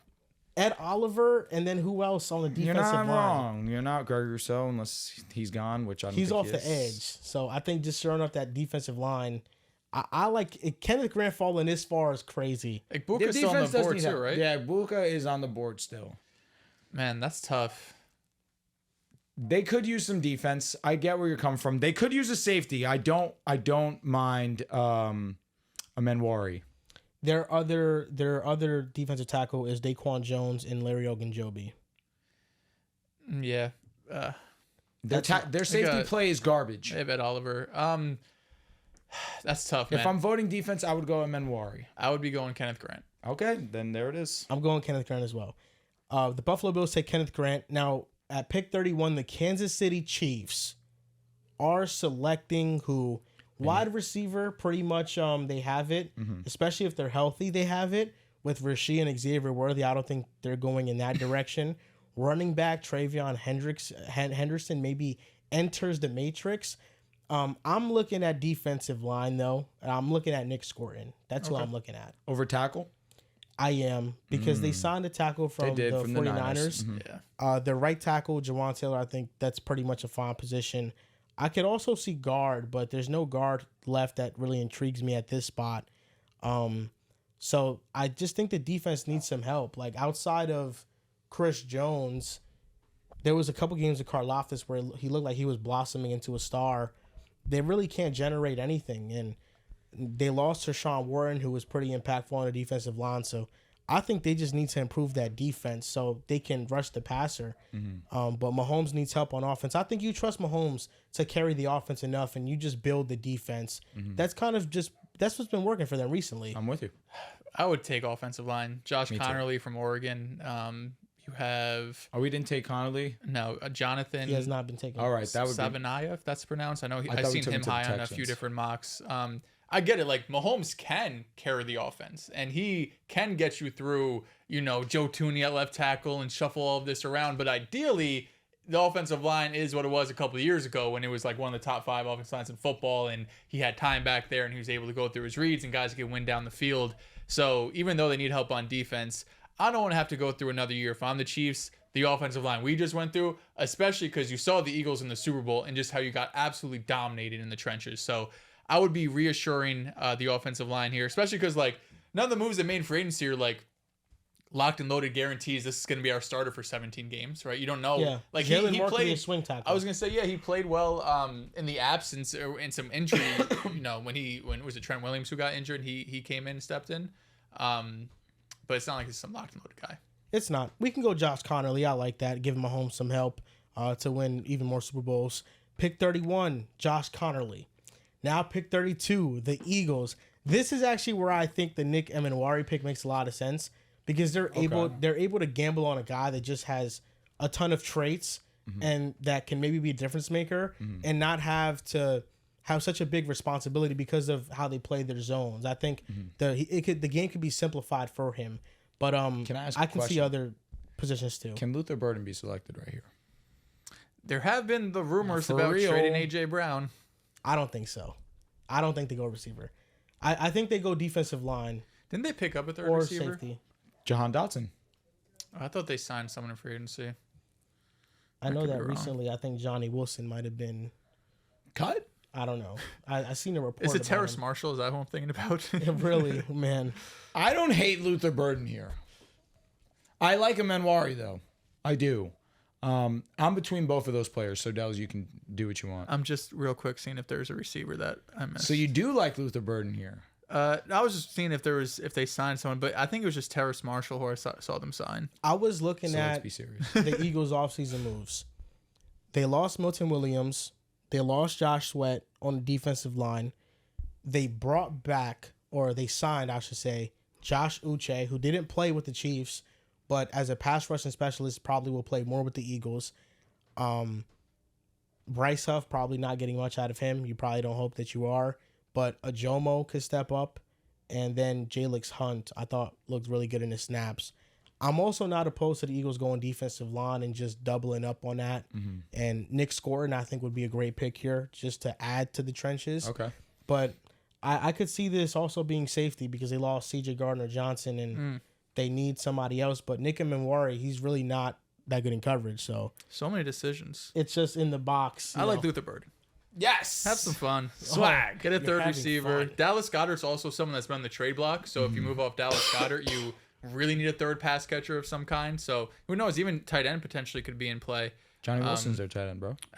Hate to see that. Ouch. Maybe we go Travion Henderson. No. No reason to. Would you lessen Saquon's workload? What are you going to convert him to receiver? No, you lessen Saquon's workload. Let's do Luther. Where you just gave Saquon the biggest contract in running back history. Do I you think, just want Luther to fall out of the first round? What's wrong with you, sick bastard? No, I don't Because I think. saw that agenda on Twitter today. Which one? The Luther Burden is not a first round pick, No, he wasn't a first round pick in my mock. but he's going to be in ours. Pick I 32, wouldn't. baby. Yeah, I wouldn't be surprised if he's in the 20s, but I like Ibuka a lot. I can see. more. I can see us taking him. Yeah, if maybe we took him at possibly. 20, I'd hit the folks. So with the 32nd overall pick, we're going with Luther Burden, and that does it for our first round mock draft. We're gonna have the entire mock draft up on the screen Right here? for you guys here. to see, and maybe do a little bit of a recap. So, the first overall pick, the Titans select Cam Ward. The Browns select Travis Hunter at 2. The Giants select Abdul Carter at 3. The Patriots select Will Campbell at 4. The Bears trade up with the Jaguars to pick number 5 and select Ashton Genty. Will Johnson goes to the Raiders at 6. Armin Membu goes to the Jets at 7. Jalen Walker to the Panthers at 8. The Packers trade up from 23 to 9 Insane. to select Ted McMillan. Shout out to John. John's genius brain went up here and he wants to give the Packers a legitimate wide receiver, and they got one with Ted. The 10th overall pick, Mason Graham falls to the Jags. Even though they traded back 5 spots, they were still able to land Mason Graham.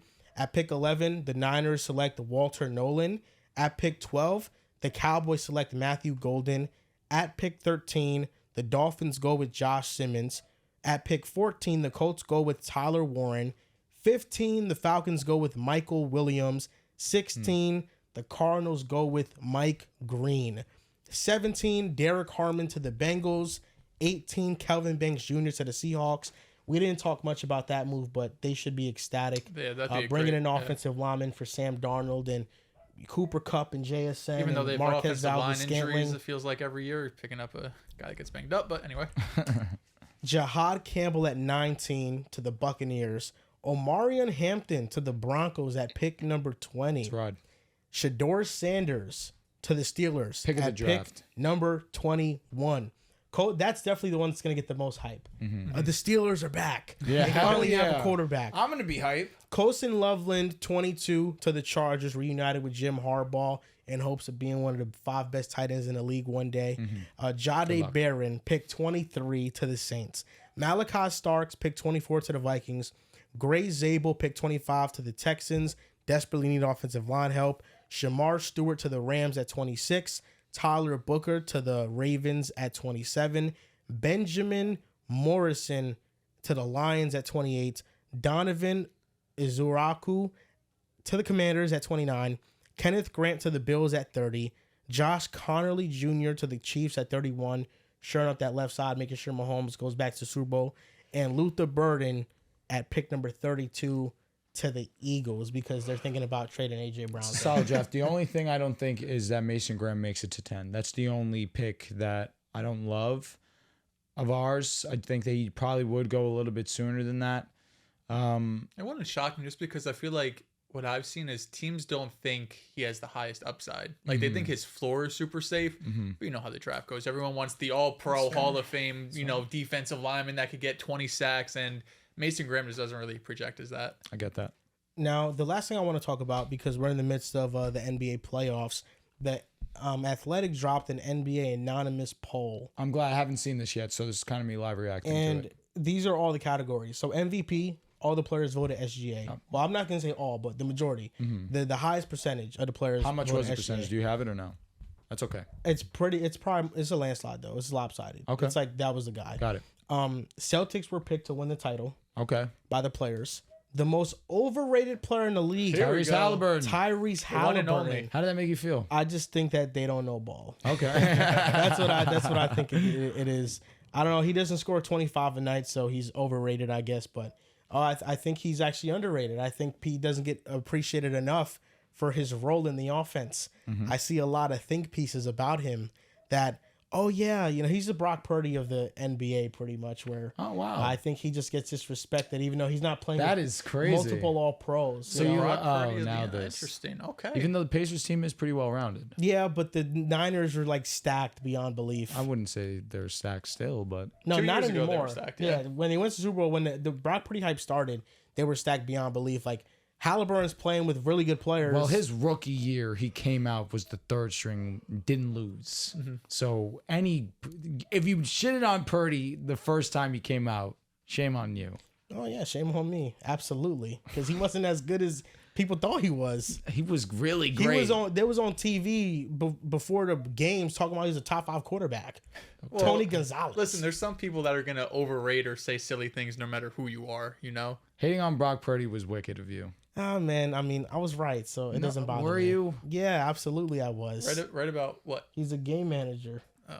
Yeah, people were treating him like a top 5 quarterback. Well, I mean, if your argument is he's not a top 5 quarterback, sure, you won the argument. But Well, I he's don't not think a top 10 quarterback. no one up here had the argument as top 5 quarterback. Well, there was definitely a majority of people that thought he was a top 10 quarterback. what was Riv's argument? Was Riv always said 15. I think that's so fair. That's so fine. But the argument about Brock Purdy wasn't about 15. The argument was MVP. I don't Good or think he not? was. I don't No, think. who's the MVP? Ayuk or Brock Purdy? No, I don't think he's one of the 5 best players on the Niners. I said it that 2 years ago, the team, but it's not fair because 2 years ago, the top 5 players were like the top of the 30 players in the NFL. but that's what he was arguing. He was arguing that he was. Well, I think if you take into account positional value, like if the 49ers had to keep 5 players for this season, Brock Purdy would be on that list. And my argument was that Sam Darnold could have went in and done the same thing.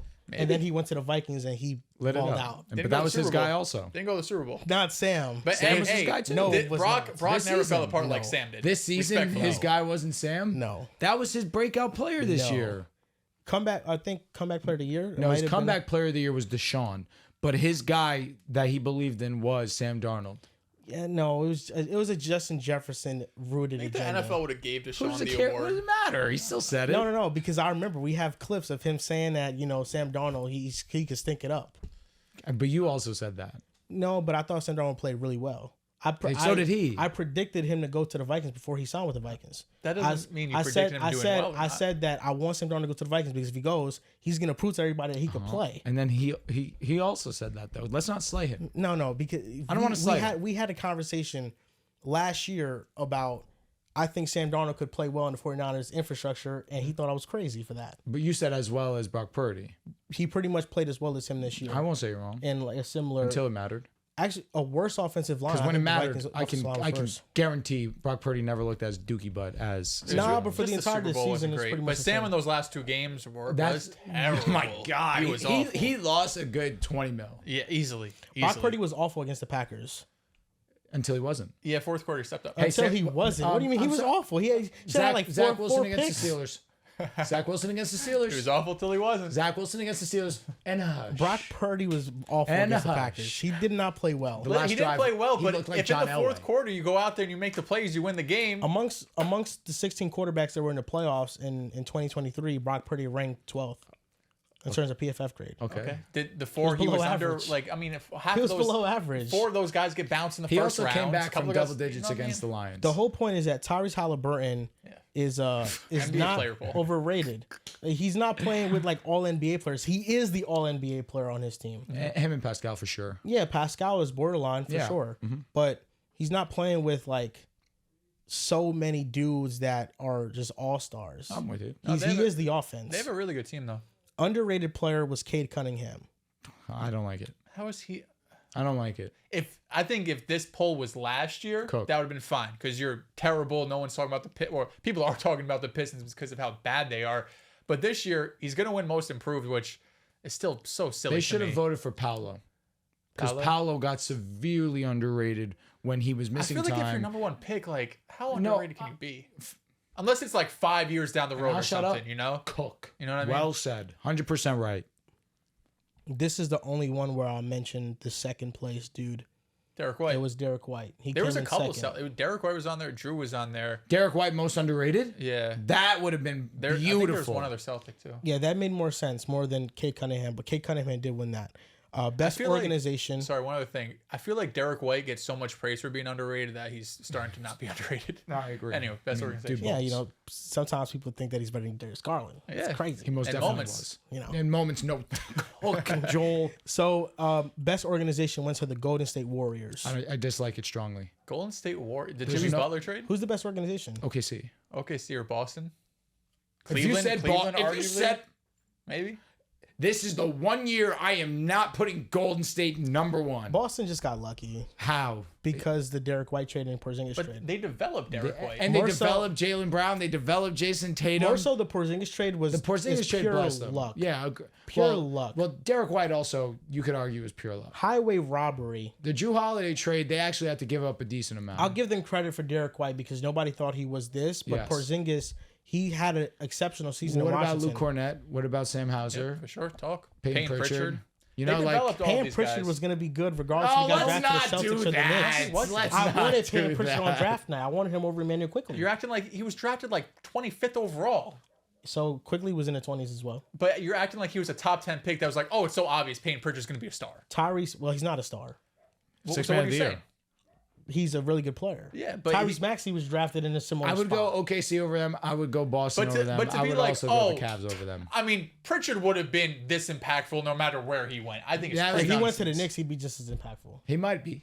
Just as I Maybe. don't know, I but he don't know. might be. Maybe. He might be. Like, He was also damn near out of the rotation 2 years ago. Like, Right. is it not possible that Payne Pritchard would have just been what Emmanuel Quickly was for the Knicks and then went and got a bag somewhere? Maybe. Yes, I He think could could've have, been but you know what we did? He was out of the rotation for 2 years. Brad said, I'm going to give you $9 million a year to stay. He said, sure. that. Yeah, and now it's 'cause one of the best contracts you in guys the are league. robbing these players. They should W. get more That's money. a W It organization. is a W organization. Worst organization went to the Hornets. Agreed. Valid. Jazz, you could argue. The face of the NBA went to Wemby.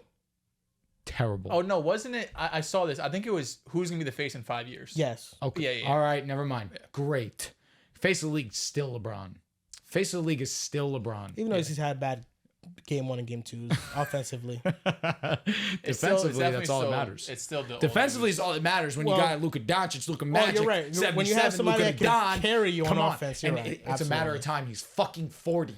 He's 40. It's not so. He was just argued to be a first team All NBA player. He was. and You he can't is. have first team All NBA statistics and production, What do we need but LeBron not have to do first team All realistically? NBA expectations. Do we need LeBron to score 30 or do we need him to play defense? need him Be to play honest, we defense, need him yeah. to play Hey, defense. you need I him mean, to do game 1 both. didn't play defense, but game 2 he was locked. 100%. You But no definitely one need him to played do any both. of it. When Luka was, LeBron said, all right, I got us. Give me that. Yeah. You definitely need him to do both. Yeah, you do. You cannot make the finals with LeBron just being no, defensive. no. Even the oriented. WCF, you need him to do both. Even though yesterday, So face of the NBA next 5 years of Wemby. The best coach went to Mark Daigneault. I'm fine with that. The worst coach went to Brian Keefe, Wizards I'm coach. crying. They actually voted on that. Okay. Yeah. Okay. Brian Keith. The player that players wanted to fight the least was James Johnson. He was like 70% of votes too. I saw that he was won. funny. He won My it by God. landslide. It's neck. Yeah. Curry got a vote. I get it because they love him. I mean, guess. come on, let's be real. Who wants Oh, to? you don't want to fight him. You 'cause don't he's- want to fight him. Oh, okay, I see. Okay.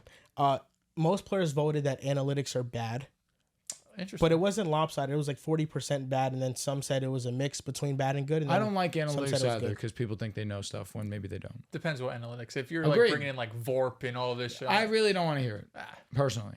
But You, RTS no, we can percentage. talk about offensive rating, defensive rating. yeah, no, true that's shooting. Cool. Like Yeah. there's some stuff that 100% makes sense. Most players said they would not like 10-minute quarters for the game to get shortened from Thank 12 you. to 10 Good, minutes. Good. Most players voted no for shortening the regular season. Almost Good. 80% Love of that. them. Dedicated. Dedication. I wonder if you would have asked because I'm just wondering how that question's phrased. Because if the players know the season gets shortened, our contracts get shortened, our money gets shortened, right? Opposed to could you just shorten the season but still get paid the most? I wonder if that vote would be different. Yeah, no, that's a great point. Most players said the league is too slanted towards offense. Agreed. That's what they voted. And most players voted that they hate gambling and they think that it's doing more harm than good. I Wow. agree. I agree. Who disagrees with that? There were some players, I think it was like 30%, that said it was fine. It was good. It's a decent Damn, job. those guys are gambling on the side. Possibly. Are they saying? Oh, I guess you're saying just for the NBA because I'm sure some of them bet on like the NFL, or I don't know if people actually bet on anything. The only issue I have with it is that people, regular fans, not everyone, but some, there's a group that Oh, are yeah. terrible. Yeah. They're terrible to the players. I'm pretty That's sure probably what it is more than. That's like, why I yeah. say that. I'm pretty sure they can bet on opposing sports because LeBron is an ambassador for, I think, FanDuel or DraftKings. He is. And Oh no, LeBron, DraftKings. He's on the yeah, Kevin Hart commercials. LeBron literally made like a parlay for the playoffs. Football, yeah. Yeah. Oh, so yeah, he must be fine. Oh yeah, he made his picks. Remember, he go to Kevin Instagram Durant Live. made his picks. Yo, I love Travis Kelsey, David and Mark Joker. Andrews, David Njoku. Oh my goodness. But no, yeah, those were what the players voted. But we're gonna get out of here. Short podcast. NFL mock draft. Actually, before we get out of here, because we cannot get out of here without answering some draft related questions that people might have about this upcoming draft. So we don't have many questions, so we're gonna answer them from Jay Sports Takes. If you were the franchise of the Browns and the Giants, would you guys trade the first round pick or draft at that position? I'm staying at both. I'm not moving back. Maybe I can hear the Browns because there's a little bit of not knowing what you're going to do when it comes to Travis Hunter. You're going to run him at wide receiver. You're going to run him at cornerback. I just feel like that's overthinking. You take the best available players, and that's Travis Hunter. That's Abdul Carter. You don't move. You don't even think about it. Yeah, barring like some team willing to give me some insane package that's like 3 first-round Facts. picks to move up, like okay, I could see because you have a lot of holes. But if it's just like yeah, we'll move up. The Jaguars at 5 want to move up to 2. We'll give you a first next year and a second this year. Just take Travis Hunter. Get that future All-Pro. Packy Texan goes, should the Texans pair CJ back up with Ibuka or take an offensive lineman? Now, just this went through is a question that we wrestled with on the podcast. Really not that much, but I think that it really just depends on the offensive lineman. If the options are Tyler Booker or Ibuka, I think I'd go with Ibuka. Yeah, I think generally speaking, I would prefer to have a great offensive, well, not great, that offensive line, but I would rather try to improve the offensive line then worry about wide receiver, then vice versa. Because if you're able to protect CJ Stroud and the receivers have 3.5 seconds to get open, they have a much higher chance to get open as opposed to the opposite, where you have 2 seconds in the pocket, no one's going to get open in 2 seconds, that maybe Nico Collins, and you're screwed. And the bad offensive line thing works if you have a quarterback that is mobile. Not that CJ Stroud isn't mobile, but he's a pocket passer. He's no better Joe in Burrow. the okay. But you want an offensive line. It's because Joe Burrow's mobile. Okay, but who's comparing CJ Stroud to Joe Burrow? No, Joe Burrow has a bad offensive line, Oh, I hear you. and he's able to produce. No, but again, why bring him up is No, because he's not as mobile as Joe Burrow. okay. Like there's a But who's comparing the two is really where I'm wondering. He's just comparing the bad offensive lines, which I get. the bad offensive lines. You said unless you have a quarterback that's mobile, or even like as mobile as Joe Burrow.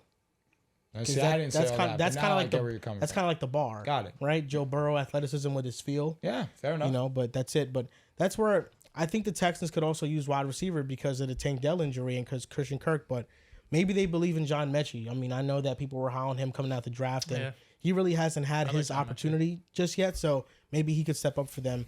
JD13 goes, what's your top 5 destinations for Jalen Ramsey, and do you think trade involving him happens during the draft? Broncos would be interesting. I don't think Jalen Ramsey gets traded during the draft. Top 5 destinations, I don't know, but I've seen Asante Samuel say that he thinks that he should transition to safety at this portion of his career. I don't hate that because I think he could probably be an would be elite better safety, probably. What if he gets traded to the Eagles and he's a safety? Of course, the Oh Eagles. my god! If he goes to the Eagles, he's a safety. I know the Commanders Gonna just be all traded pro. for Lattimore, but it's just a team that's gonna have money and could give up a draft pick. I wouldn't mind seeing that. I'm just going through the teams. I don't know. I could see the Steelers too, and that's another team that could use some secondary help. That would be a good destination as well. Teams trying to stack the deck. I mean, the Maybe Bengals could Seattle. definitely use help. The just money wise, I don't know if you're willing to do that because they have so many other holes. If you want to get like a kind of aging guy, Especially with McDonald, just go all in on defense. I don't hate that destination either. Especially if you're going to transition to safety. That'd be interesting. Yeah, it's hard to come up with destinations for him because of his contract. And Minnesota's another one. Minnesota could use him. That is true. Yeah. Pasky_100 goes, what position group do you Vikings think guy. is the most exciting in this draft class? Edge rusher, in my opinion. Yeah, I think it's the trenches. I think it's edge rusher, interior defensive line. I think the receiver class is pretty slept on just because of the really good day 2 guys like Trey Harris and Jalen Noel. Jalen Noel is really my guy, and Torrey Horton from Colorado State You're an is really Isaiah my Bond guy. guy, or you one of No. the guys that caters into the memes of, I'm going to break the record, but I ran a 4.4.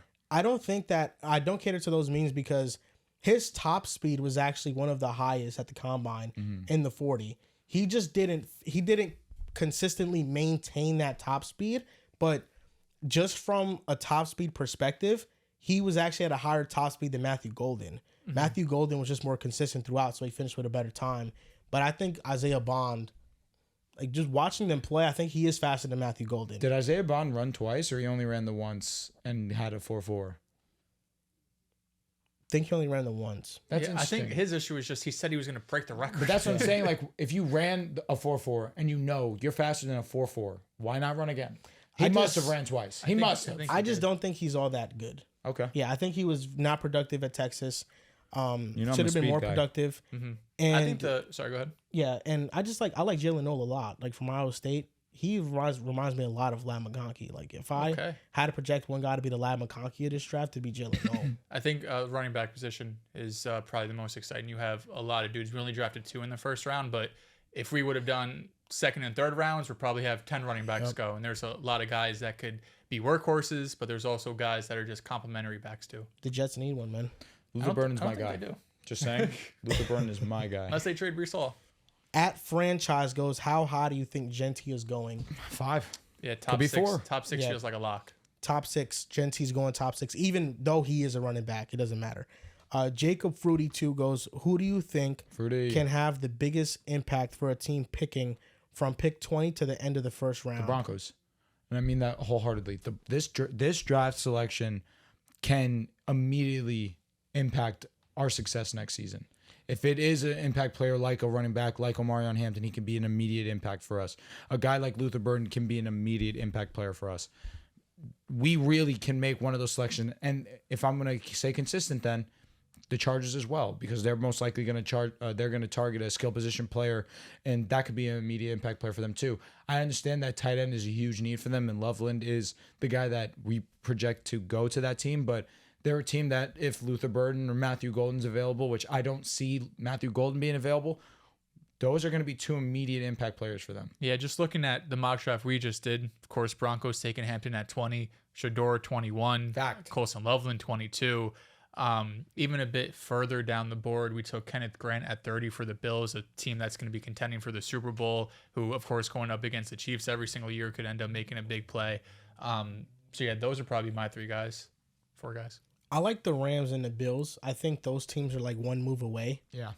So if the Rams shoring up that edge rusher, defensive line position with a better run stopper, I think it'd take them over the top. And then the Bills just shoring up the defensive line because they're very vulnerable against the run this past year. For sure. So I think those two teams, like the teams that are more so one piece away from legitimately contending, I think the Chargers and the Broncos fall in that category as well.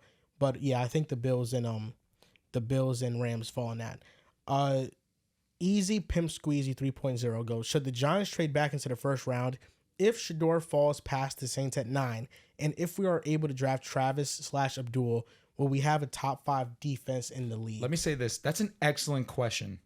I really like that idea. If he falls to middle of the teens and the Giants trade up, I'm excited. They're saying Brian Dable's a Jackson Dart guy. Yeah, Brian Dable is not a Shador fan. It's got to be something. But Joe Shane likes Shador. So it's a bit of a, clash of the Shador heads. has something you can't teach. And that is a swagger and confidence to the game. And you need that to be a quarterback in New York. It's a fact. Like, I get it. He doesn't have the strongest arm. I don't hate his pocket presence considering he was behind one of the worst offensive lines in all of college football. He's exceedingly accurate.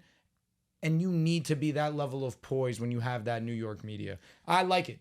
Especially if he's available in that middle of the pack first round. Yeah, I don't know. It has to be way past 9, I think, right? Because I don't think you could It has move to be up like from in the 20s, Exactly. Because then you're giving up a next year's first round pick without a doubt. I think it's probably more so like past Pittsburgh at 21. If he falls past Pittsburgh at 21, I think that's when the Giants can make a move. Even if they take Shador 21, that could the 24 spot with the Vikings. We didn't talk about it much when it happened, but pick 24. If the Vikings want to move back in the draft and the Giants want to jump up and draft Jackson Dart, if he's on the board or if Shador falls there, because in our mock, Shador went to the Steelers. But if they still want a quarterback and they want to go Jackson Dart, then they could trade up to that spot.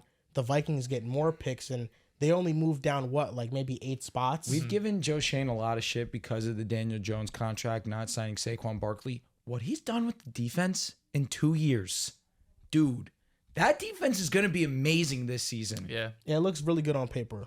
And the offensive line is going to be average. If Andrew Thomas is going to be there, there's a chance it could be slightly above average. You have Malik Neighbors. Tyrone Tracy is a respectable running back. I think that he's going to be productive this year. You are another weapon away. I think another legitimate weapon away and a quarterback. You bring in Shador Sanders, obviously Abdul Carter at 3. What was the second part of his statement? Top 5 defense? Yeah. That might be a little bit of a stretch, but Top 10. I think best case scenario, yeah, you're looking at a top 5, top 10 defense. Yeah, if everything goes right and the offense can stay on the field for more than 3 minutes a literally. game. Yeah, the pass rush should be just elite. But you have to be winning to versus the pass rush. I really like what Joe Shane's done, truthfully. Kyrie Irwin goes, who's the best receiver in the draft? And why do you think Shador and Cam Ward are being labeled as bust already? Best receiver in the draft is Travis Hunter. Yes, Yeah. comfortably. Travis Hunter's the best. Second best. Cop and out. I really love Luther Burden. I really don't like where his draft stock has gone as we've gotten closer to draft, truthfully. I just think that he can do everything at a good to a really good level. Mm-hmm. What was the second part of the question? It was ran a 4.4, why which is great. Why is Cam Ward and Shador? Why are Right. they being labeled as bust? I think part of it is comparing them to previous quarterback classes, right? These last few quarterback classes we've had, I mean, we've had some great ones. It's a good point as well. You have guys that have been hyped up for years and years with Of course, last year, Caleb Williams and Drake May, and then Jaden Daniels wins the Heisman. A couple of years prior, you have Trevor Lawrence, Justin Fields, of course, and neither of these guys were really looked at as locked and loaded top 5 picks. Maybe Shador was, but he was more so locked as the number 1 pick because there was no other quarterback in this class, looking like a year or two ago. But everyone knew who Shador was because it's Colorado and it's Dion. So I think more than anything, people just weren't expecting this. And when you don't expect a quarterback to play well, once they do play well, you're like, I don't know if that's real, right? He didn't do it at Clemson or Alabama. He shouldn't go in the top 5. I think it's just comparing them to some of the other prospects we've seen. If it's not Travis Hunter, my best receiver kind of flips every other day. Travis Hunter's locked in to be the best, obviously, but outside of him, really the second best, it flips. Mika Ibuka, at first much. it was Tet. At first I was like, maybe Luther Burden might have it, and then I don't know, Ibuka. He's good, also really been good. talked about as that guy for like 2 years now. We've known ever since we've known about Ibuka that when he was going to be draft eligible, he was going to be a top 15 pick, and he might not be that. He might fall into the 20s, but he was always a surefire first round. You think Jeremiah Smith ruined his draft stock? It's a possibility. I mean, I'm just looking. Ohio State generates great wide receivers. Yeah, they've had so many great wide receivers that he's just been overlooked because he's never been the guy because they've had just all great time prospects at wide receiver. Matthew Golden jumped him because of the 40 time. He wasn't more productive than him. I love a nice 40 time jump, truthfully. That always gets me. He wasn't more productive than Ibuka. Ibuka has been productive every single year, regardless of who he's been playing with. So I feel like he is the safest receiver in the draft amongst the first round receivers, to where I think he's going to make an impact regardless of where he goes. Maybe he's not a high tier number 1, but I think he's a consistent 1,000-yard guy that could just do that every season. Like, I think he's that good. So I like Ibuka a lot. And that's going to do it for episode 481 of the Pick a Side podcast, NFL mock draft. Let us know where you guys fall on the draft, your biggest hot takes, opinions about tomorrow's big day, the NFL draft. We're not sure if we're going to do a live stream or not. I don't know if that's what the people want. I don't know if that's what the streets want. Wait for the draft? A live stream for the draft. We'll let you know. 2 to 3 hours sitting down. We will That's let you know. Easy 3 hours. Reacting to Derek Harmon highlights. But so we'll let you guys know. Thank you for watching. Make sure to follow us on Twitter at Pigside Pod, on Instagram and TikTok at Pigside Podcast. Make sure you guys like the episode and subscribe to the channel. If you're not subscribed already, thank you guys for your support so much, and we'll see you guys next time.